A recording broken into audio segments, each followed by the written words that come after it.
ক্লাসে হচ্ছে দেখো বয়েলের সূত্র দেখছিলাম। তো ওই বয়েলের সূত্রের কিছু অংশ, বয়েলের সূত্রের টুকটাক কিছু অংশ বাকি ছিল, ছোট্ট একটা অংশ বাকি ছিল, একটা গ্রাফ দেখানো বাকি ছিল। তো দেখো বয়েলের সূত্রটা কি? বয়েলের সূত্রটা হচ্ছে P is proportional to কি হবে 1/v, এটা লিখতে পারে, অথবা আমরা লিখতে পারি হচ্ছে V is proportional to কত 1/v, দুটোটা কথার মিনিং সেম। তো আমি যদি এটার গ্রাফটা দেখতে চাই, এটার গ্রাফটা কিরকম ছিল, যে এই পাশে হচ্ছে এক পাশে P কে রাখি, এক পাশে হচ্ছে V কে রাখি। এখানেও যদি আমি গ্রাফটা দেখতে চাই, এক পাশে হচ্ছে আমি V কে রাখি, এক পাশে P কে রাখি, তখন আমরা গ্রাফটা কিরকম পাইছিলাম? গ্রাফটা পাইছিলাম হচ্ছে এইরকম, যেটাকে আমরা কি বলছিলাম, আয়তাকার অভিক্ষেপ বলছিলাম। যে চাপ বাড়লে আয়তন কমে যাবে, ভলিউম বাড়লে চাপ কমে যাবে, ঠিক আছে? এই গ্রাফটা হচ্ছে আমরা দেখছিলাম। তারপর আমরা আরেকটা গ্রাফ দেখছিলাম, সেটা হচ্ছে এখান থেকে আমরা লিখতে পারি যে PV ইজ ইকুয়াল টু হচ্ছে কত, PV ইজ ইকুয়াল টু হচ্ছে কনস্ট্যান্ট, ঠিক আছে? তাহলে PV ইকুয়ালস টু কনস্ট্যান্ট, মানে P আর V এর গুণফলটা কি হবে? কনস্ট্যান্ট হবে। তো এটার গ্রাফটা যদি আমরা দেখি যে PV ইজ টু কনস্ট্যান্ট, এটার গ্রাফটা যদি আমরা দেখি যে এক পাশে হচ্ছে আমরা প্রেসারকে রাখবো এবং আরেক পাশে কাকে রাখবো? PV কে রাখবো। আবার এক পাশে আমরা ভলিউমকে রাখবো এবং আরেক পাশে আমরা কি রাখবো? PV কে রাখবো, ঠিক আছে? তাহলে প্রেসার চেঞ্জ করলে PV এর কোনো চেঞ্জ হবে না, ভলিউমে চেঞ্জ হবে, কিন্তু P আর V এর গুণফলের কোনো চেঞ্জ হবে না। এটা আমরা গত ক্লাসে দেখছিলাম। অর্থাৎ এখানে কি পাবো? একটা স্ট্রেট লাইন পাবো। ভলিউম চেঞ্জ করলে প্রেসারের চেঞ্জ হবে, কিন্তু PV এর গুণফলের কোনো চেঞ্জ হবে না। অর্থাৎ আমরা একটা কি পাবো? স্ট্রেট লাইন পাবো। সেটা আমরা গত ক্লাসে দেখছিলাম। এটা থেকে তোমাদের কারো কোনো কনফিউশন আছে? থাকলে হচ্ছে আমি আরেকটু ডিটেলসে বলবো। তাসফিয়া, কোনো কনফিউশন আছে? প্রেসার চেঞ্জ করলে ভলিউম চেঞ্জ হবে, কিন্তু P আর V এর গুণফলের কি হবে না? কোনো চেঞ্জ হবে না, ঠিক আছে? PVটা কি থাকবে? সেম থাকবে। ফর एग्जांपल আমার প্রেসার হচ্ছে সাপোজ ধরো 3, ঠিক আছে? প্রেসার রাখলাম হচ্ছে 3, তারপর রাখলাম হচ্ছে কত 5, তারপর রাখলাম হচ্ছে কত 10, তারপর রাখলাম হচ্ছে কত 10। তাহলে প্রেসার যখন 3, তখন ভলিউম হচ্ছে সাপোজ ধরো ভলিউম হচ্ছে কত 10, প্রেসার যখন 3 ভলিউম কত 10, তাহলে এই দুটোর গুণফল কত 30, মানে PV মানে কত 30, ঠিক আছে? তারপর প্রেসার বাড়াই যখন আমি 3 থেকে কত করছি 5 করছি, অর্থাৎ প্রেসার যখন আমি 3 থেকে 5 করে ফেলছি, ভলিউম তখন কত হয়ে যাবে? কমে, ভলিউম 10 থেকে কমে কত হয়ে যাবে? তাসফিয়া 6 হয়ে যাবে, ঠিক আছে? অর্থাৎ গুণফলটা কত থাকতেছে? 30ই থাকতেছে। প্রেসার যখন আমি বাড়াই 10 করে ফেলতেছি, প্রেসার যখন আমি বাড়াই হচ্ছে 10 করে ফেলতেছি, ভলিউম 6 থেকে কমে কত হয়ে যাবে? 3 হয়ে যাবে, অর্থাৎ গুণফলটা কত থাকবে? 30ই থাকবে। বোঝা গেছে? সেম ভাবে ভলিউম বাড়তে থাকলেও প্রেসার কমতে থাকবে, কিন্তু PV এর গুণফলটা কি হতে থাকবে? সেমই থাকবে। তাহলে এই গ্রাফটা আমরা দেখছিলাম। তারপরে আমরা এখানে আরেকটা গ্রাফ দেখা বাকি আছে, এখানে আমাদের আরো একটা গ্রাফ দেখা বাকি আছে। সেই গ্রাফটা হচ্ছে দেখো, সেই গ্রাফটা হচ্ছে আমরা এটাকে এভাবে লিখতে পারি যে V প্রপোর্শনাল টু হচ্ছে 1/P। তাহলে আমরা লিখতে পারি V সমান সমান হচ্ছে কনস্ট্যান্ট, V সমান সমান হচ্ছে, এখানে আমরা লিখতে পারি হচ্ছে কনস্ট্যান্ট ইনটু হচ্ছে কত 1/P। এভাবে লিখতে পারি কিনা? কনস্ট্যান্ট ইনটু হচ্ছে 1/P, ঠিক আছে? এখানে আমরা লিখতে পারি যে P সমান সমান হচ্ছে কনস্ট্যান্ট ইনটু হচ্ছে কত 1/P। তাহলে আমি যদি এইটার গ্রাফ দেখতে চাই, অর্থাৎ V এর রেসপেক্টে 1/P এর গ্রাফটা দেখতে চাই, আমি যদি P এর রেসপেক্টে 1/V এর গ্রাফটা দেখতে চাই, আমি বলতেছি না P এর রেসপেক্টে V এর গ্রাফ, কি বলছি বুঝা গেছে? আমি V আর P এর গ্রাফ দেখাচ্ছি না, আমি এখন কি দেখাতে চাচ্ছি? V এর রেসপেক্টে 1/P এর গ্রাফ, P এর রেসপেক্টে 1/V এর গ্রাফ। তাহলে সেই গ্রাফটা কিরকম হবে দেখো, এই সমীকরণটা মূলত কিরকম? এইরকম না, y = mx। দেখো এখানে কনস্ট্যান্ট রাশির জায়গায় কত আছে? m আছে, আর এখানে v এর জায়গায় কি আছে? y আছে, এবং 1/p এর জায়গায় কি আছে? x আছে। এই ইকুয়েশনটা কি এরকম দেখো? আচ্ছা ফ্যান আমার দিকে আসে না যে, দেখো এই ইকুয়েশনটা কি দেখো, p হচ্ছে কনস্ট্যান্টের জায়গায় আমি কত বসাচ্ছি? m, আর এখানে কত? এখানে হচ্ছে x। তাহলে দেখো কনস্ট্যান্টের জায়গায় এখানে কত আছে? m আছে, ঠিক আছে? কনস্ট্যান্টের জায়গায় কত আছে? এখানে m আছে। তাহলে এই গ্রাফটা বা এই সমীকরণটা মূলত এরকম সমীকরণ না, y mx এর মতো এই সমীকরণটা, তাই না? তো এটা কেমন সমীকরণ? এটা হচ্ছে মূল বিন্দুগামী সরলরেখার সমীকরণ। এটা আমরা গত ক্লাসে দেখছি। y mx এটা কেমন সমীকরণ? এটা হচ্ছে মূল বিন্দুগামী সরলরেখার সমীকরণ হচ্ছে y mx, ঠিক আছে? তাহলে আমার v সমান সমান কনস্ট্যান্ট ইনটু 1/p। এটার গ্রাফটা কেমন হবে? অর্থাৎ আমি যদি এক পাশে 1/p কে রাখি এবং এক পাশে যদি ভলিউমকে রাখি, তাহলে গ্রাফটা কেমন হবে? গ্রাফটা সরলরৈখিক হবে। কথাটা বোঝা গেছে? গ্রাফটা কেমন হবে? এখানের ক্ষেত্রে গ্রাফটা কেমন হবে? সরলরৈখিক হবে। আমি যদি এক পাশে 1/v কে রাখি আর এক পাশে যদি প্রেসারকে রাখি, তাহলে গ্রাফটা কেমন হবে? সরল রৈখিক হবে। গ্রাফটা কেমন হবে? সরল রৈখিক হবে। ব্যাপারটা বুঝছি? এই কাজটা বুঝছি কিনা? ওকে, ইন্দাল বুঝছো? ওকে, তাহলে আমি এটা মুছে দিচ্ছি। তো এই গ্রাফটা দেখানোর বাকি ছিল, এই গ্রাফটা গত ক্লাসে দেখাই নাই যে b এর রেসপেক্টে 1/p এর গ্রাফটা কেমন হবে? সরল রৈখিক হবে, কারণ এটা মূল বিন্দুগামী সরলরেখার সমীকরণের মতো। ব্যাপারটা বুঝে গেছে? তাহলে এখানেও p সমান কনস্ট্যান্ট টু 1/p এর গ্রাফটা কেমন হবে? সরল রৈখিক হবে, মূল বিন্দুগামী সরলরেখার সমীকরণের মতো হবে। ঠিক আছে? তাহলে আমরা এই জিনিসটা বুঝছি, বয়েলের সূত্রে এই জিনিসটা বুঝছি। এবার একটা ম্যাথ দেখে ফেলবো, একটা ম্যাথ দেখে বয়েলের সূত্রটা আমরা ক্লোজ করব, ক্লোজ করে এরপর চার্লসের সূত্রে চলে যাব, এরপর লে-লেউসের সূত্রে চলে যাব। ঠিক আছে, ধুমধাম করবো আজকে। সো দেখো আমরা একটা ম্যাথ করে ফেলি। সাপোজ ধরো আমাদের কাছে একটা রড দেওয়া আছে, একটা রড, এই রডে হচ্ছে পানি আছে, এই রডে কি আছে? পানি আছে। এই রডের গভীরতা হচ্ছে কত? h। তো আমাকে বলছে এখান থেকে একটা বুদবুদ এখান থেকে কোথায় আসছে? উপরে উঠে আসছে, অর্থাৎ পানির একটা বুদবুদ নিচ থেকে কোথায় উঠে আসছে? রডের উপরিতলে উঠে আসছে, এবং উপরিতলে উঠে আসায় আয়তন 5 গুণ হয়েছে। আয়তন কত গুণ হয়েছে? বা আয়তন হচ্ছে আমাদেরকে বলা হচ্ছে 5 গুণ হলো, আয়তন 5 গুণ হলো, এটা একটা ব্যাপার।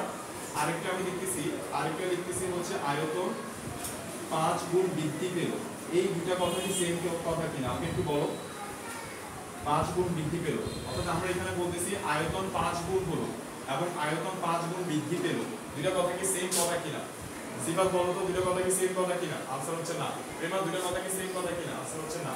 তো দেখো আমি এইখানে ধরে নিচ্ছি এখানে ভলিউম হচ্ছে আমার কত? V1, এখানে প্রেসার হচ্ছে কত? P1, এবং এই জায়গার ভলিউম আমি ধরে নিচ্ছি V2 এবং প্রেসার হচ্ছে কত? P2। ঠিক আছে, প্রেসার কত ধরে নিচ্ছি আমি? P2। তো আমি যখন এইটা করব, অর্থাৎ আয়তন 5 গুণ বৃদ্ধি পেল, এর মানে হচ্ছে আমার আয়তন 5 গুণ বৃদ্ধি পেয়েছে, এর মানে V2টা কত হবে? V2টা হবে এই V1 সমান যদি কত হয়? V হয়, তাহলে V2 সমান কত হবে? 5V হবে। ব্যাপারটা বোঝা গেছে? 5 গুণ বৃদ্ধি পাইছে। আচ্ছা, তারপরে আমরা নিচের প্রেসার P1, এটাই বুঝতে আমরা কি লিখতে পারি? সূত্র জানি আমরা, উপরের প্রেসার যোগ হচ্ছে কত?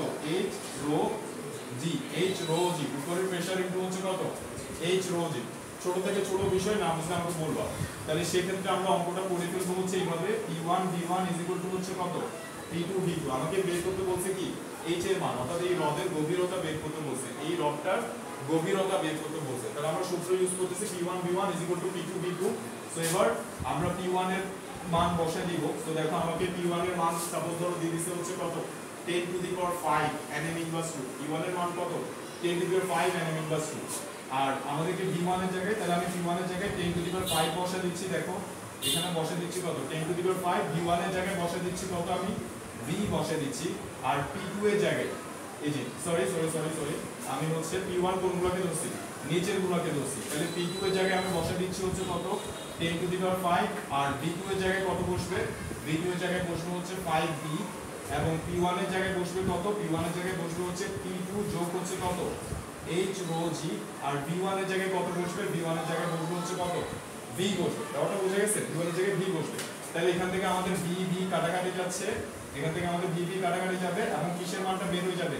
এই যে h এর মানটা বের হয়ে যাবে। সো h এর মানটা কিভাবে বের করতে পারি? দেখো আমরা লিখতে পারি যে P2 plus h rho into g is equal two কত? 5 ইনটু 10 টু দি পাওয়ার কত? 5 ইনটু 10 টু দি পাওয়ার 5। তো এই P2 এর মান কত? এই P2 হচ্ছে কত আমাদের? 10 to the power 5, 10 to the power 5। তাহলে আমি এটা উল্টাসে পাঠিয়ে দিলে আমরা পাচ্ছি যে h rho g is equal two কত হবে? 5 into 10 to the power 5 minus কত? মাইনাস হচ্ছে 10 টু দি পাওয়ার 5। তাহলে এখানে আমরা কত পাবো? 4 ইনটু 10 টু দি পাওয়ার 5। তাহলে h rho g is equal to আমরা কত পাইছি? h rho g is equal to আমরা পাচ্ছি হচ্ছে 4 ইনটু 10 টু দি পাওয়ার 5। তাহলে বুঝতেছি? ওকে, না বুঝতে বলবা। তো দেখো এখান থেকে আমি h এর মানটা বের করে ফেলি। h এর মানটা বের করে ফেলি 4 ইনটু হচ্ছে কত? 10 to the power 5 divided rho. Rho এর মান হচ্ছে কত? 10 কিউব, আর g এর মান কত? 9.8। তাহলে h এর মানটা আমাদের বের হয়ে যাচ্ছে। এটা বুঝছি কিনা? আর তো দেখো এরপরে যদি বলে আমাদের আয়তন 5 গুণ বৃদ্ধি পেল যখন বলবে, তখন V2 এর মান কিন্তু 5V হবে না। তখন V2 এর মান কত হবে? সব ক্যালকুলেশন এরকমই থাকবে, জাস্ট V2 এর জায়গায় কি বসবে? V2 এর জায়গায় বসবে হচ্ছে আয়তন 5 গুণ বৃদ্ধি পাইছে, মানে আগে যে ভলিউমটা ছিল সেই ভলিউমটা থাকবে, অর্থাৎ V1 যোগ V1 এর 5 গুণ বৃদ্ধি পাইছে। ঠিক আছে, অর্থাৎ V1 এর কত গুণ? 5 গুণ। V1 এর 5 গুণ, এটা যোগ করতে হবে। ব্যাপারটা বোঝা গেছে? v1 এর 5 গুণ যোগ করতে হবে, অর্থাৎ আমরা লিখবো v1 যোগ হচ্ছে কত 5v1, তাহলে আমরা বলতে পারি কত আয়তন কত গুণ হবে 6v1। ব্যাপারটা বোঝা গেছে? এগুলো মাথায় রাখতে হবে। হ্রাস পেলে বললে তখন কি করবো, এখানে মাইনাস করবো, ঠিক আছে? আচ্ছা এই জিনিসটা আমরা বুঝছি কিনা? তাহলে এই বয়েলের সূত্র দিয়ে আমরা কি বের করতে পারি, হ্রদের গভীরতাটা বের করতে পারি। ওকে, আচ্ছা এই জিনিসটা বোঝা বলে এবার আমরা চলে যাব চার্লসের সূত্রে। এবার আমরা চলে যাব হচ্ছে চার্লসের সূত্রে, এবং খুব দ্রুত হচ্ছে চার্লসের সূত্রটা আমরা দেখবো এবার। চার্লস, তো চার্লস হচ্ছে একজন বিজ্ঞানী নাম, তো তার নামানুসারে হচ্ছে এই সূত্রটা চার্লসের সূত্র। এবং এখানে চাপটা কি থাকবে, চাপটা এখানে কি থাকবে বলছিলাম, ফিক্স থাকবে। চাপটা এখানে ফিক্স থাকবে, প্রেসারটা এখানে কনস্ট্যান্ট থাকবে, প্রেসার চেঞ্জ হবে না। ওকে, আচ্ছা প্রেসারটাকে কিভাবে ফিক্স রাখা হয় দেখো, প্রেসারটাকে কিভাবে ফিক্স রাখা হয় দেখো, আমি একটা পাত্র নিব, এই পাত্রের মধ্যে আমি সাপোজ ধরো কিছু গ্যাস নিলাম, এই পাত্রের মধ্যে কি নিছি, কিছু গ্যাস নিছি, এখানে কিছু গ্যাস আছে। তো এবার এই পাত্রের মধ্যে আমি কিছু গ্যাস নিয়ে এই পিস্টনটার উপরে একটা বাটখারা বসাই দিব। এটার উপরে কি বসাই দিব, একটা বাটখারা বা একটা ভর বসাই দিব, কোন একটা ভর বসাই দিব। তাহলে এই ভরটা নিচের দিকে কত বল পাবে, কত অভিকর্ষীয় বল পাবে, বা এটার ওজন কত হবে, आंसर হচ্ছে mg পরিমাণে এটার ওজন হবে। ঠিক আছে, অর্থাৎ নিচের দিকে সে কত বল দিচ্ছে, mg পরিমাণে বল দিচ্ছে, সে নিচের দিকে কত বল দিচ্ছে, তার ওজন পরিমাণে বল নিচের দিকে দিচ্ছে। তাহলে আমি যদি জিজ্ঞেস করি চাপ কতটুকু দিচ্ছে, তাহলে চাপ বের করার সূত্র কি, চাপ বের করার সূত্র হচ্ছে বলো বল বাই ক্ষেত্রফল। তাহলে বলটা কত, বলটা হচ্ছে mg পরিমাণে বল দিচ্ছে, আর ক্ষেত্রফল দিয়ে ভাগ দিব, এটাকে কি দ্বারা ভাগ দিব, ক্ষেত্রফল দিয়ে ভাগ দিব। তো ফর एग्जांपल আমার এই পিস্টনটা, এই পুরো অংশের ক্ষেত্রফল হচ্ছে কত, পুরো অংশের ক্ষেত্রফল হচ্ছে a, ঠিক আছে? তাহলে এই পরিমাণ চাপ হচ্ছে সে কনস্ট্যান্টলি এখানে দিতে থাকবে, এই চাপের মানটা কি হবে না, বাড়বে না। এই চাপের মানটা কেন বাড়বে না, যতক্ষণ পর্যন্ত m বাড়বে না ততক্ষণ পর্যন্ত চাপও বাড়বে না। ব্যাপারটা বুঝে গেছে? তো দেখো এইভাবে হচ্ছে আমরা চাপটাকে কি রাখতে পারি, এভাবে হচ্ছে চাপটাকে আমরা ফিক্স রাখতে পারি। ক্লিয়ার? তো এটা এবার আমি যখন এটাকে তাপ শক্তি প্রোভাইড করব, এটা তাপমাত্রা বাড়বে, তাপমাত্রা বাড়ার কারণে ভলিউম বাড়বে, কিন্তু চাপ বাড়বে না। কেন চাপ বাড়বে না, কারণ ভলিউম বাড়লো, একই পরিমাণে চাপ সে দিচ্ছে। এই গ্যাসের অণুগুলোর উপর চাপ কতটুকু বসে দিছি আমি, m ভরের বস্তু বসে দিছি, যার কারণে চাপ কনস্ট্যান্টলি কত থাকবে, এই এতটুকুই থাকবে। ব্যাপারটা বোঝা গেছে? এই গ্যাসগুলোর উপর কনস্ট্যান্টলি চাপ কতটুকুই থাকবে, এতটুকুই থাকবে। তো এইভাবে হচ্ছে চাপকে কি রাখা হয়, ফিক্স রাখা হয়। ঠিক আছে?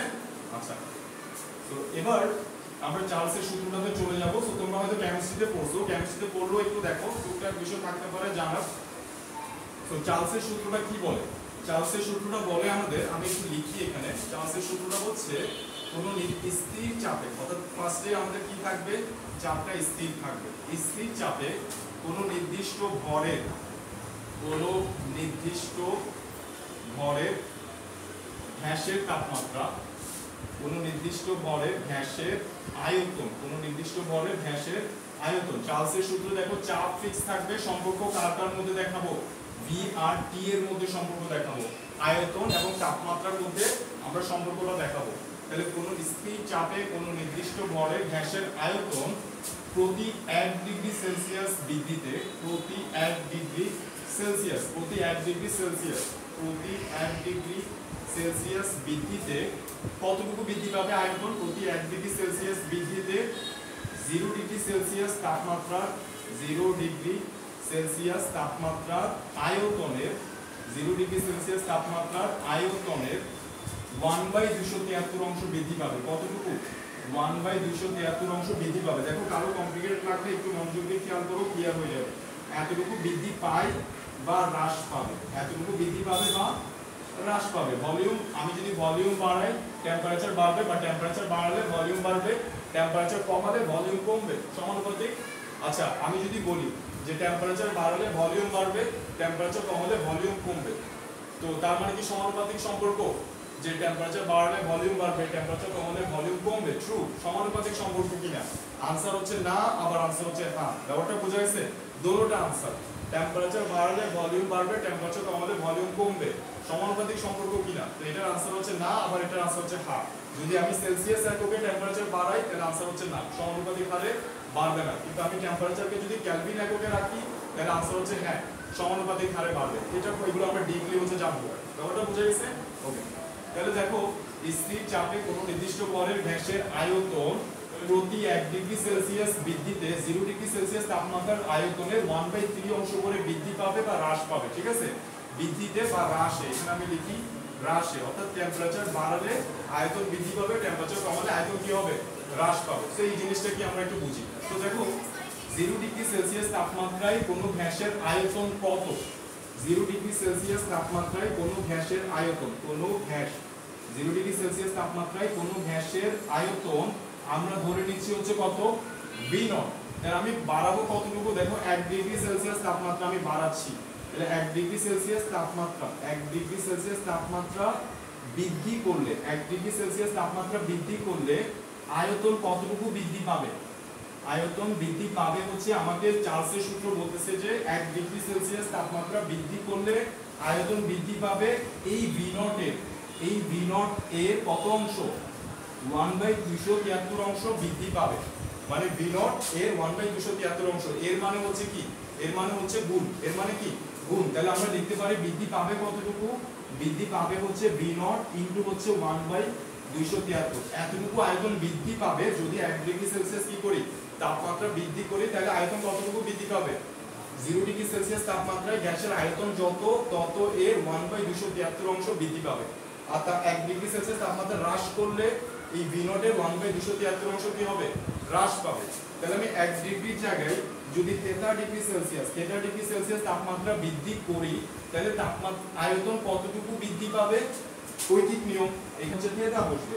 33 ডিগ্রি সেন্টিগ্রেড তাপমাত্রা আয়তন কতটুকু বৃদ্ধি পাবে, 1 ডিগ্রি সেন্টিগ্রেড তাপমাত্রা আয়তন বৃদ্ধি পাচ্ছে হচ্ছে কত, V0 এর 1/273 অংশ। 33 ডিগ্রি সেন্টিগ্রেড তাপমাত্রা আয়তন বৃদ্ধি পাবে V0 এর 33/273 অংশ। ঠিক আছে, তাহলে এতটুকু বৃদ্ধি পাচ্ছে। তাহলে এখানে হবে আমাদের কত, বৃদ্ধিটার জায়গায় শুধু থেটা হবে, শুধু থেটা হবে। কি বলছি বোঝা গেছে? আগে ছিল V0, এর সাথে যোগ হবে কত, θ/273 ইনটু V0, যতটুকু বৃদ্ধি পাইছে ততটুকু। Okay fine. তাহলে এখানে আমি V0 টা কমন নিয়ে ফেললে এখানে কত থাকে, শুধু থেটা থাকবে। এখানে V0 টা কমন নিয়ে ফেললে এখানে কত থাকবে, শুধু থেটা থাকবে। কি বলছি বোঝা গেছে? তাহলে আমরা V থেটা, অর্থাৎ 33 ডিগ্রি সেন্টিগ্রেড তাপমাত্রা আয়তন V থেটা কত পাচ্ছি, V0 ইনটু 273 যোগ থেটা যোগ ডিভাইড বাই কত, 273। ক্লিয়ার?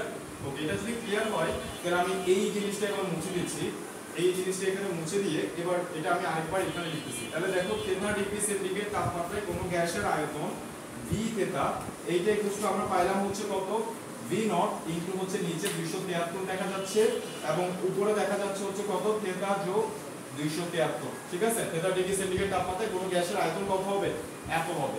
তো এবার এটাকে আমরা একটু এইভাবে লিখতে পারি, V0/273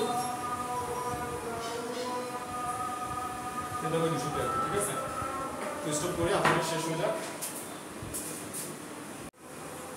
তাহলে আমরা যেখানে ছিলাম, আমরা কোথায় ছিলাম, আমরা ছিলাম হচ্ছে, দেখো একটু খেয়াল করতে হবে। তাহলে আমরা দেখছি 33 ডিগ্রি সেন্টিগ্রেড তাপমাত্রায় কোনো গ্যাসের আয়তন কত হচ্ছে, V0/273, V0 হচ্ছে কত, 273, V0/273, V থিটা হচ্ছে V0/273, থেটা প্লাস কত, 273। তো এখানে দেখো আমরা যদি এবার এটাকে কেলভিন তাপমাত্রায় নিতে চাই, আমরা জানি যে সেলসিয়াসের সাথে যদি কত যোগ করা হয়, 273 যোগ করা হয়, তাহলে কিসে চলে যায় তাপমাত্রাটা, কেলভিনে চলে যায়, এটা আমরা জানি। ঠিক আছে, তাহলে থেটা যোগ 273 কে এটা আমরা কি বলতে পারি, কেলভিনে যদি আমরা দিয়ে যাই তাহলে এটাকে আমরা টি বলতে পারি, এটাকে আমরা কি বলতে পারি, টি থিটা বলতে পারি। ঠিক আছে, থেটা যোগ 273 মানে টি থেটা, কেলভিনে নিয়ে গেছি, বুঝা গেছে? সেলসিয়াসের সাথে এটা সেলসিয়াসে ছিল, এই থেটাটা কিসে ছিল, সেলসিয়াসে ছিল। এই যে 33 ডিগ্রি সেলসিয়াস, 33 ডিগ্রি সেলসিয়াস, ঠিক আছে, 33 ডিগ্রি সেলসিয়াস। তো 33 ডিগ্রি সেলসিয়াসের সাথে যদি আমি 273 যোগ করি তাহলে এটা কিসে চলে আসবে, কেলভিনে চলে আসবে। এবং এই জিনিসটা খেয়াল করো, এই জিনিসটা হচ্ছে ধ্রুবক, V0 ধ্রুবক। 0 ডিগ্রি সেন্টিগ্রেড তাপমাত্রায় কোনো গ্যাসের আয়তন এটা ধ্রুবক, সেটাকে 273 একটা নির্দিষ্ট সংখ্যা দ্বারা কি দিচ্ছি, ভাগ দিচ্ছি। তাহলে এই সংখ্যাটা একটা ধ্রুবক সংখ্যা। তাহলে আমরা বলতে পারি যে V theta is equal to হচ্ছে কত, ধ্রুবক ইনটু হচ্ছে কত, T থেটা ইনটু হচ্ছে কত, T থেটা। অর্থাৎ V তার কেলভিন তাপমাত্রার কি হচ্ছে, সমানুপাতিক হচ্ছে, V তার কেলভিন তাপমাত্রার কি হচ্ছে, সমানুপাতিক হচ্ছে। অর্থাৎ V is proportional to T। তো V is proportional to T, অর্থাৎ আয়তন তাপমাত্রার সমানুপাতে বাড়বে, সমানুপাতে কমবে। এটা কখন, যখন তাপমাত্রাকে আমরা কেলভিনে রাখবো। তাপমাত্রাকে কেলভিনে রাখলে আমরা বলতে পারি আয়তন তার তাপমাত্রার সমানুপাতিক। এবং কেলভিন তাপমাত্রাকে কি বলা হয়, পরম তাপমাত্রা বলা হয়। কেলভিন তাপমাত্রা আরেকটা নাম কি, পরম তাপমাত্রা। তাহলে আমরা বলতে পারি আয়তন তার পরম তাপমাত্রার সমানুপাতিক বা তার কেলভিন তাপমাত্রার সমানুপাতিক। কিন্তু সেলসিয়াসের তাপমাত্রাকে রাখলে তখন কিন্তু সমানুপাতিক সম্পর্ক না। বোঝা গেছে? সেলসিয়াসে রাখলে আয়তনের সাথে তাপমাত্রার সম্পর্ক সমানুপাতিক না, কেলভিনে রাখলে সমানুপাতিক সম্পর্ক। তাহলে আমি যদি তাপমাত্রাকে কেলভিনে রাখি, তাহলে আমরা বলতে পারি V is proportional to T। তাহলে এখান থেকে আমরা বলতে পারি V1 divided by V1 by T1, V1 by কত T1 is equal to হচ্ছে কত V2 by T2 is equal to হচ্ছে V3 by T3 dot dot dot. বোঝা গেছে? V1 by T1, V2 by T2, V3 by কি হবে T3, সবগুলো কি হবে সমান হবে যদি আমরা কেলভিনে রাখি। Okay fine. তো এবার আমরা যদি গ্রাফ কেলভিনের সাথে যেহেতু সমানুপাতিক সম্পর্ক যে V is proportional to T, T টা হচ্ছে অবশ্যই কি কেলভিন তাপমাত্রা, তো সমানুপাতিক সম্পর্ক হলে এটাকে আমরা এইভাবে লিখতে পারি। দেখো V সমান সমান হচ্ছে ধ্রুবক ইনটু হচ্ছে কত T। তাহলে এইটা কিসের মতো? এটা হচ্ছে y is equal to mx এর মতো না? এই যে ধ্রুবকের জায়গায় কি আছে m আছে, v এর জায়গায় y আছে, t এর জায়গায় কি আছে x আছে। তাহলে y is equal to mx এটা কেমন, এটার চিত্রটা কেমন হয়, গ্রাফটা এরকম হয়, মূলবিন্দুগামী সরলরেখা। তাহলে এটার হচ্ছে কি হবে, এই যে v সমান সমান মানে v is proportional to t বা v সমান ধ্রুবক কিন্তু t, এটার গ্রাফটা কেমন হবে? এটার গ্রাফও হবে কেমন মূলবিন্দুগামী সরলরেখা। তাহলে বোঝা গেছে এটার গ্রাফটাও কেমন হবে মূলবিন্দুগামী সরলরেখা। ক্লিয়ার? যখন কেলভিন আমি তাপমাত্রাকে কিসে রাখবো কেলভিনে রাখবো তখন হচ্ছে এটা। আচ্ছা তাহলে এরপরে যদি আমরা এটা দেখতে চাই যে v বাই t, দেখো এখান থেকে v is proportional to t, তাহলে v সমান সমান হচ্ছে ধ্রুবক কিন্তু t, তাহলে v by t is equal to কত পাচ্ছি আমরা? v by t is equal to আমরা কত পাচ্ছি? ধ্রুবক পাচ্ছি না, পাচ্ছি কিনা? v by t is equal to ধ্রুবক, তার মানে v বাই t টাকে আমরা কি বলতেছি কনস্ট্যান্ট বলতেছি। তাহলে এই v বাই t কে যদি আমি v এর সাপেক্ষে দেখতে চাই, এই একপাশে v কে রাখবো, একপাশে v বাই t কে রাখবো। এরপরে আমি যদি এখানেও দেখতে চাই হচ্ছে এইটাকে, দেখো আমি যদি এখানেও দেখতে চাই হচ্ছে, এখানেও যদি আমি এটাকে দেখতে চাই যে t এর সাপেক্ষে v বাই t এর চেঞ্জটা কেমন হচ্ছে, গ্রাফটা কেমন হবে, কেউ আমাকে বলো তো এই গ্রাফটা কেমন হবে? v এর সাপেক্ষে v বাই t এর গ্রাফ, t এর সাপেক্ষে v বাই t এর গ্রাফটা কেমন হবে? এই যে v বাই t কেমন ধ্রুবক, অর্থাৎ এই v বাই t টা চেঞ্জ হবে না, v বাই t টা চেঞ্জ হবে না। এর মানে হচ্ছে ভলিউম আমি যতই বাড়াই v বাই t কি থাকবে ফিক্স থাকবে। ব্যাপারটা বুঝেছে? ভলিউম বাড়াবো টেম্পারেচার কি হয়ে যাবে বেড়ে যাবে, v বাই t এর মানটা কি থাকবে সেমই থাকবে। ব্যাপারটা বুঝে গেছে? টেম্পারেচার বাড়াবো v বাই t, টেম্পারেচার বাড়ালে ভলিউমও বাড়বে, v বাই t টা ওভারঅল কি থাকবে সেমই থাকবে। ব্যাপারটা বুঝে গেছে? v বাই t কনস্ট্যান্ট, এর মানে হচ্ছে v চেঞ্জ করলে v বাই t চেঞ্জ হবে না, t চেঞ্জ হবে কিন্তু v বাই t চেঞ্জ হবে না, কনস্ট্যান্ট থাকবে। ব্যাপারটা বুঝে গেছে? t চেঞ্জ করলে v চেঞ্জ হবে কিন্তু v বাই t চেঞ্জ হবে না, কি থাকবে কনস্ট্যান্ট থাকবে। ক্লিয়ার? এই গ্রাফগুলো কখন, যখন টেম্পারেচার কিসে রাখবো কেলভিনে রাখবো, যখন টেম্পারেচারকে আমরা কেলভিনে রাখবো। Okay fine. এবার হচ্ছে আমরা সেলসিয়াসে রাখলে তখন গ্রাফটা কেমন হবে একটু দেখে ফেলি। দেখো যদি আমরা টেম্পারেচারকে কিসে রাখি সেলসিয়াসে রাখি তখন গ্রাফটা কেমন হবে, আমি একটু এভাবে লিখি। দেখো এই যে এই পাশে হচ্ছে আমরা ভলিউমকে রাখবো, এই পাশে হচ্ছে আমি সেলসিয়াসে রাখবো, এটাকে এত ডিগ্রি সেলসিয়াস, ঠিক আছে ডিগ্রি সেলসিয়াসে রাখবো। এই পাশে হচ্ছে আমি মাইনাস এত ডিগ্রি সেলসিয়াসে রাখবো, আর এখানে হচ্ছে আমি 0 ডিগ্রি সেলসিয়াসে রাখছি। তো দেখো 0 ডিগ্রি এই পাশে তাপমাত্রাকে রাখছি, আর এই পাশে কাকে রাখছি আমি ভলিউমকে রাখছি। তাপমাত্রাকে কিসে রাখছি আমি সেলসিয়াসে নাকি কেলভিনে? সেলসিয়াসে রাখছি, ঠিক আছে। সো দেখো 0 ডিগ্রি সেলসিয়াস তাপমাত্রায় কোনো গ্যাসের আয়তন সেটা কত বলছিলাম আমরা v0। তা আমি ধরে নিচ্ছি এই যে এতটুকু পরিমাণ এটা হচ্ছে v0 পরিমাণ, ঠিক আছে। 0 ডিগ্রি সেন্টিগ্রেড তাপমাত্রায় কোনো গ্যাসের আয়তন আমরা কত বলছিলাম v0। আমি ধরে নিচ্ছি এই আয়তনের এই এতটুকু অংশটা হচ্ছে কি v0। এরপর তাপমাত্রা বাড়াইতে থাকলে ভলিউম বাড়বে নাকি কমবে? ভলিউম বাড়বে, তাহলে ভলিউমটা এভাবে বাড়তে থাকবে। এই যে তাপমাত্রাও বাড়াবো ভলিউমও কি হবে বাড়বে, তার মানে তাপমাত্রা আমি কমাইতে থাকলে ভলিউম কমবে। 0 ডিগ্রি সেলসিয়াস থেকে যদি তাপমাত্রা কমাই তাহলে ভলিউম কমবে, তাহলে ভলিউম কমতে তাপমাত্রাও কমাচ্ছি, ভলিউমও কমতেছে, ভলিউম কমতে একটা পর্যায়ে কি হয়ে যাবে শূন্য হয়ে যাবে। তো জেনে রাখো কোনো গ্যাসের আয়তন কখনো কি হয় না শূন্য হয় না, কোনো গ্যাসের আয়তন কখনো শূন্য হওয়াটা সম্ভব না।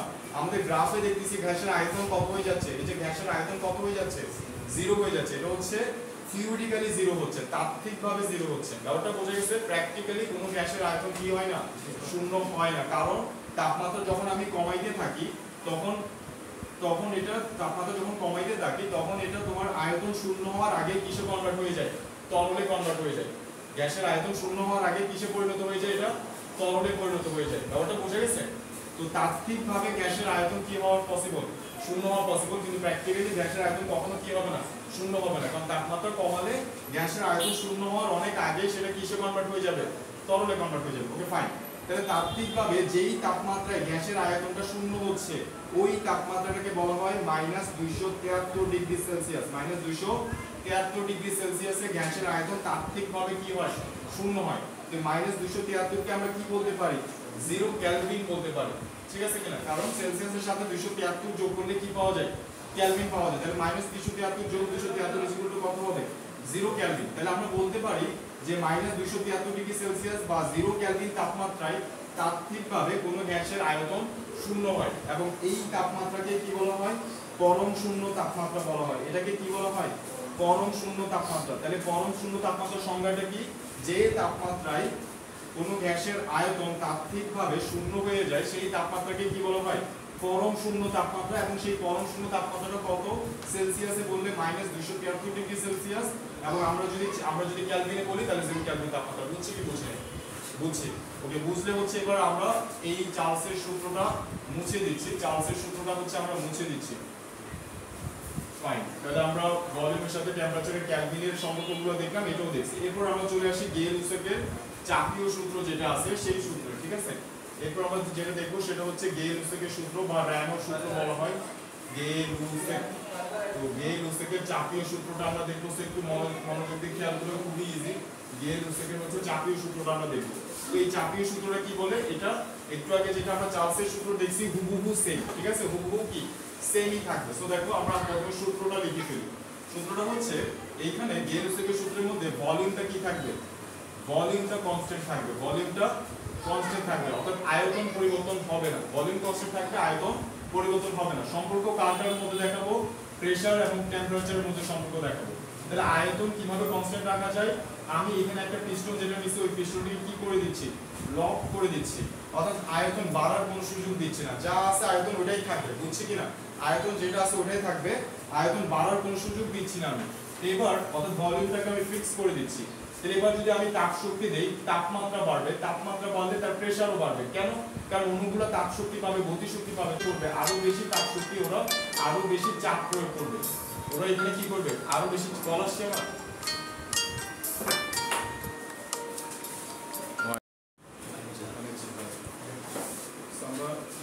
বলছিলাম হচ্ছে ভলিউম কিভাবে ফিক্স করবো, এই পিস্টনটাকে আমরা লক করে দিব। এবার আমি যতই তাপ শক্তি দিই না কেন ভলিউম বাড়বে না। আমি যত তাপ শক্তি দিব এটা চাপ বাড়তে থাকবে। কেন? এই গ্যাসের অণুগুলো গতি শক্তি পাবে, গতি শক্তি পেয়ে হচ্ছে আরো বেশি চাপ প্রয়োগ করবে, পাত্রের দেয়ালে কি করবে, আরো বেশি চাপ প্রয়োগ করবে। তাহলে যত বেশি তাপ শক্তি দিব, যত তাপমাত্রা বাড়াবো তত চাপ বেড়ে যাবে। ব্যাপারটা বোঝা গেছে? তাহলে প্রশ্ন হচ্ছে সমানুপাতিক হারে বাড়বে, তাপ শক্তি দিলে তাপমাত্রা বাড়বে, তাপমাত্রা বাড়লে চাপ বাড়বে। তো তাপমাত্রা বাড়লে চাপ বাড়বে বুঝছি, তাপমাত্রা কমালে চাপ কমবে। তো এটা কি সমানুপাতিক হারে বাড়বে, সমানুপাতিক হারে কমবে? আনসার হচ্ছে না, আবার আনসার হচ্ছে হ্যাঁ। যদি সেম আগেরটার মধ্যে আমরা যদি সেলসিয়াস এককে রাখি তাহলে আনসার হচ্ছে না, অর্থাৎ সমানুপাতিক হারে বাড়বে না। আর যদি আমরা কেলভিনে রাখি তাপমাত্রাকে তাহলে আনসার হচ্ছে হ্যাঁ, সমানুপাতিক হারে বাড়বে। চাপের সাথে তাপমাত্রা সমানুপাতিক হারে বাড়বে, সমানুপাতিক হারে কমবে। সেবার হচ্ছে আমরা দেখব যে কিভাবে হচ্ছে সমানুপাতিক হারে বাড়ে বা সমানুপাতিক হারে কমে কেলভিন তাপমাত্রার সাথে। বুঝছি কিনা? এই জিনিসগুলো বুঝছি, এই এরিয়া বুঝছি। ওকে, তাহলে এবার খেয়াল করো ভিটা এখানে কনস্ট্যান্ট থাকবে, পি আর টি এর মধ্যে সম্পর্ক দেখাবো। তাহলে পি আর টি এর মধ্যে সম্পর্কটা কি রকম? সো আমাদেরকে বিজ্ঞানী গে-লুসেক এবং আরেকজন বিজ্ঞানী ছিল যার নাম হচ্ছে র্যানো, এই দুইজন বিজ্ঞানী আমাদেরকে বলতেছে যে স্থির আয়তনে, স্থির আয়তনে, ওই লেখাটা আমার আসলে মোছাটা উচিত হয়নি, স্থির আয়তনে কোনো নির্দিষ্ট ভরে, সমস্যা নেই, স্থির আয়তনে কোনো নির্দিষ্ট ভরের, কোনো নির্দিষ্ট ভরের, স্থির আয়তনে কোনো নির্দিষ্ট ভরের গ্যাসের চাপ, কোনো নির্দিষ্ট ভরের গ্যাসের চাপ প্রতি 1 ডিগ্রি সেলসিয়াস বৃদ্ধিতে, 1 ডিগ্রি সেলসিয়াস বৃদ্ধিতে, 1 ডিগ্রি সেলসিয়াস তাপমাত্রা বৃদ্ধিতে 0 ডিগ্রি সেলসিয়াস তাপমাত্রার, 0 ডিগ্রি সেলসিয়াস তাপমাত্রার চাপের, 0 ডিগ্রি সেলসিয়াস তাপমাত্রার চাপের 1/273 অংশ কি হবে? 1/273 অংশ বৃদ্ধি পাবে, বৃদ্ধি বা হ্রাস পাবে, বৃদ্ধি বা হ্রাস পাবে। ঠিক আছে? এত বৃদ্ধিতে বা হ্রাস করলে, হ্রাস করলে তাহলে আমরা বলতে পারি দেখো স্থির আয়তনে কোন নির্দিষ্ট ভরে, আয়তনটাকে স্থির রাখছি, কোন নির্দিষ্ট ভরের গ্যাসের চাপ কত হবে, যে 1 প্রতি 1 ডিগ্রি সেলসিয়াস বৃদ্ধিতে কতটুকু চাপ বৃদ্ধি পাবে, 0 ডিগ্রি সেলসিয়াস তাপমাত্রায় তার চাপ যত সেই চাপের 1/273 অংশ করে বৃদ্ধি পাবে। ঠিক আছে, তাহলে আমি ধরে নিচ্ছি যে 0 ডিগ্রি সেন্টিগ্রেড তাপমাত্রায়, 0 ডিগ্রি সেন্টিগ্রেড তাপমাত্রায় গ্যাসের চাপ, গ্যাসের চাপ হচ্ছে কত, গ্যাসের চাপ আমরা ধরে নিচ্ছি হচ্ছে পি নট, গ্যাসের চাপ কত ধরে নিচ্ছি পি নট। তাহলে 1 ডিগ্রি সেলসিয়াস তাপমাত্রা বৃদ্ধি করলে, 1 ডিগ্রি সেলসিয়াস তাপমাত্রা কি করলে, তাপমাত্রা বৃদ্ধি করলে চাপ কতটুকু বৃদ্ধি পাবে, চাপ বৃদ্ধি পাবে, চাপ বৃদ্ধি পাবে কতটুকু, চাপ বৃদ্ধি পাবে হচ্ছে পি নট এর 1/273 অংশ, পি নট এর 1/273 অংশ চাপ কি হবে, বৃদ্ধি পাবে 1 ডিগ্রি সেলসিয়াস তাপমাত্রা বৃদ্ধি করলে।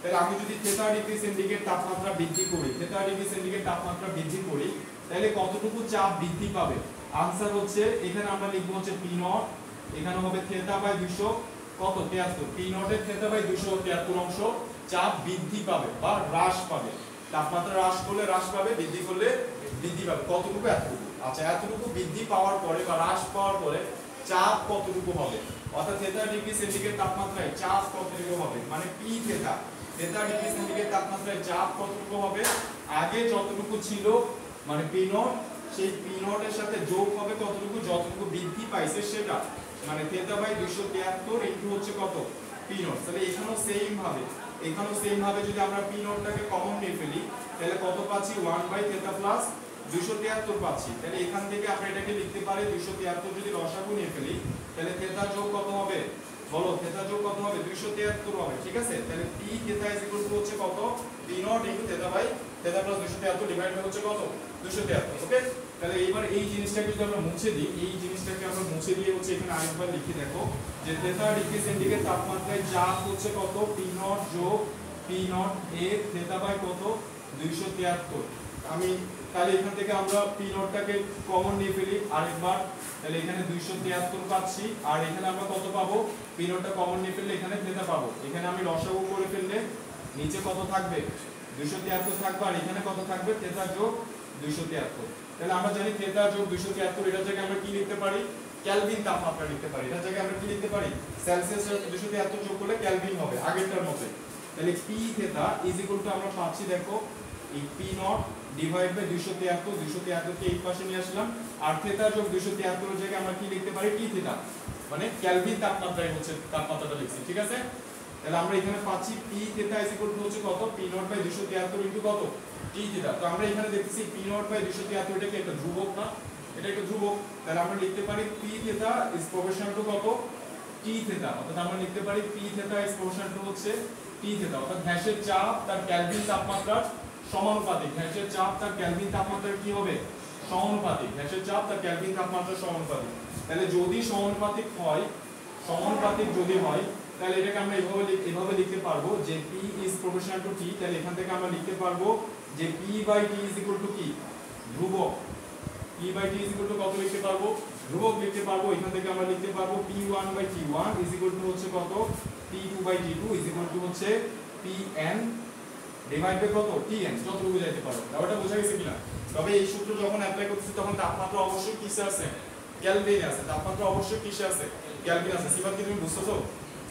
ওকে, তাপমাত্রা অবশ্যই কেলভিন আছে, সো আমরা এইভাবে লিখতে পারি P1 2। তাহলে এটা গ্রাফটা কেমন হবে, সিম্পল এটার গ্রাফটা কেমন হবে, আগে এগুলোর মতো এগুলোর গ্রাফ হবে, যেহেতু সমানুপাতিক সম্পর্ক, তাহলে আমরা এইভাবে গ্রাফটা লিখতে পারি। দেখো এক পাশে হচ্ছে আমরা প্রেসারকে রাখবো, এক পাশে হচ্ছে আমরা টেম্পারেচারকে রাখবো। তো P আর T এর মধ্যে যেহেতু সমানুপাতিক সম্পর্ক, তাহলে গ্রাফটা কেমন হবে, গ্রাফটা এরকম হবে, মূল বিন্দুগামী হবে, কারণ এই যে P is proportional to হচ্ছে কত T।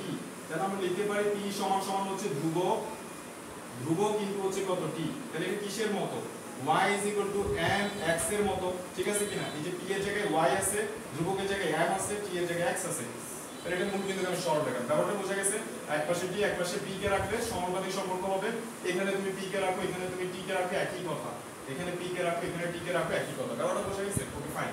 তারপর আমরা যদি এইটার গ্রাফ দেখতে চাই, আমরা যদি এইটার গ্রাফ দেখতে চাই যে P/T এর কিরকম চেঞ্জ হচ্ছে, P/T P এর সাপেক্ষে P/T এর চেঞ্জ কিরকম হবে সেটা যদি আমরা দেখতে চাই, বা আমরা যদি এইটা দেখতে চাই যে P বাই T এর কিরকম চেঞ্জ হবে T এর সাপেক্ষে, তাহলে এটা কিরকম হবে সিফাত আমাকে বলো তো, এটা কিরকম হবে সরলরেখা। অর্থাৎ আমি প্রেসার যতই বাড়াই না কেন টেম্পারেচার চেঞ্জ হবে, কিন্তু P বাই T টা চেঞ্জ হবে না, কারণ P বাই T টা কি ধ্রুবক, P বাই T টা ধ্রুবক। টেম্পারেচার যতই বাড়াই P বাই T টা T চেঞ্জ হবে, কিন্তু P বাই T চেঞ্জ হবে না, কারণ P বাই T টা ধ্রুবক। বুঝা গেছে? তাহলে গ্রাফ হবে এইরকম। তাহলে আমরা চার্লসের সূত্রের কেলভিনের সাথে সম্পর্কটা দেখলাম। এবার সেলসিয়াসের গ্রাফটা দেখে ফেলি। সেলসিয়াসের গ্রাফটা কেমন হবে? খুবই সিম্পল, আগেরটার মতোই দেখো আমরা এখানে হচ্ছে মাইনাস এত ডিগ্রি সেলসিয়াস তাপমাত্রা রাখলাম, এখানে 0 ডিগ্রি সেলসিয়াস তাপমাত্রা রাখলাম, আর এখানে আমরা কি রাখতেছি এত ডিগ্রি সেলসিয়াস রাখতেছি, আর এখানে হচ্ছে ভলিউমকে রাখতেছি, সরি এখানে হচ্ছে আমরা প্রেসারকে রাখতেছি। কিসে কাকে রাখতেছি?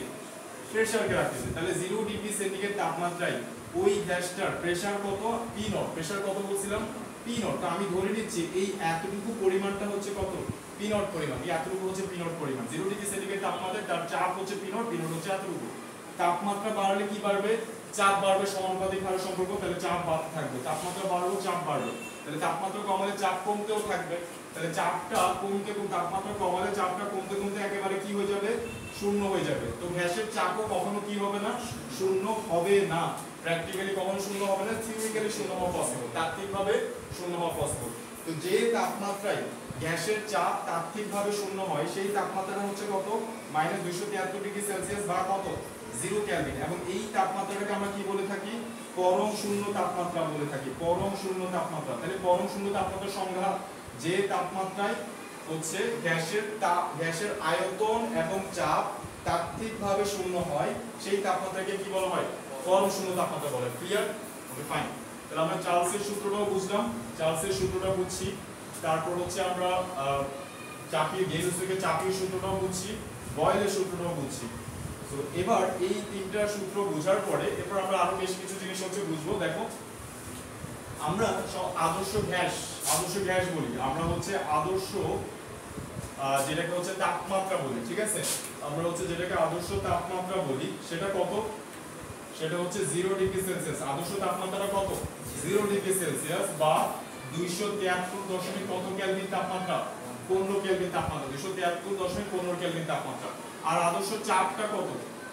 আদর্শ চাপ দেখি রিয়া বলো তো, আদর্শ চাপটা কত? আদর্শ চাপটা কত? হ্যাঁ, 1.013 ঠিক আছে।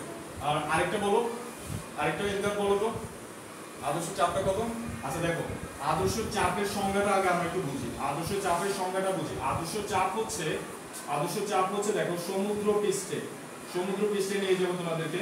সমুদ্র পৃষ্ঠে 45 ডিগ্রি অক্ষাংশে, এটা কি বুঝতে হবে, 45 ডিগ্রি অক্ষাংশে, সমুদ্র পৃষ্ঠে 45 ডিগ্রি অক্ষাংশে, তারপর হচ্ছে 273.15 কেলভিন তাপমাত্রায়, 273.15 কেলভিন তাপমাত্রায় 76 সেন্টিমিটার পারদ স্তম্ভ, একটু মনোযোগ দিয়ে খেয়াল করবা। পারদ স্তম্ভ যে চাপ প্রদান করে ওই চাপটাকে কি বলা হয়? ওই চাপটাকে বলা হয় আদর্শ চাপ। সমুদ্র পৃষ্ঠে 45 ডিগ্রি অক্ষাংশে 273.15 কেলভিন তাপমাত্রায় 76 সেন্টিমিটার পারদ স্তম্ভ যে চাপ প্রদান করে সেটাকে কি বলা হয়? সেটাকে আদর্শ চাপ বলা হয়। তুমি মাথায় হাত দিচ্ছ কেন? সিফাত, মাথায় হাত দিচ্ছ কেন? দেখো, তাহলে দেখো সমুদ্র পৃষ্ঠে কথাটা কেন বলছি, কারণ আমাদের পৃথিবীর কোথাও উঁচু কোথাও নিচু আছে, তা আমাকে একটা লেভেল আগে ঠিক করে নিতে হবে। আমি সেই লেভেলটা ঠিক করছি কোনটা? সমুদ্র পৃষ্ঠ। ব্যাপারটা বোঝা গেছে? কোনো অংশ আছে উঁচু, কোনো অংশ আছে নিচু, আমাকে একটা লেভেল আগে ঠিক করতে হবে। আমরা সেই লেভেলটা ঠিক করছি কোনটা? সমুদ্র পৃষ্ঠ। সমুদ্র পৃষ্ঠ থেকে 45 ডিগ্রি অক্ষাংশে, 45 ডিগ্রি অক্ষাংশ এটা একটা নির্দিষ্ট প্লেস বা একটা নির্দিষ্ট জায়গা।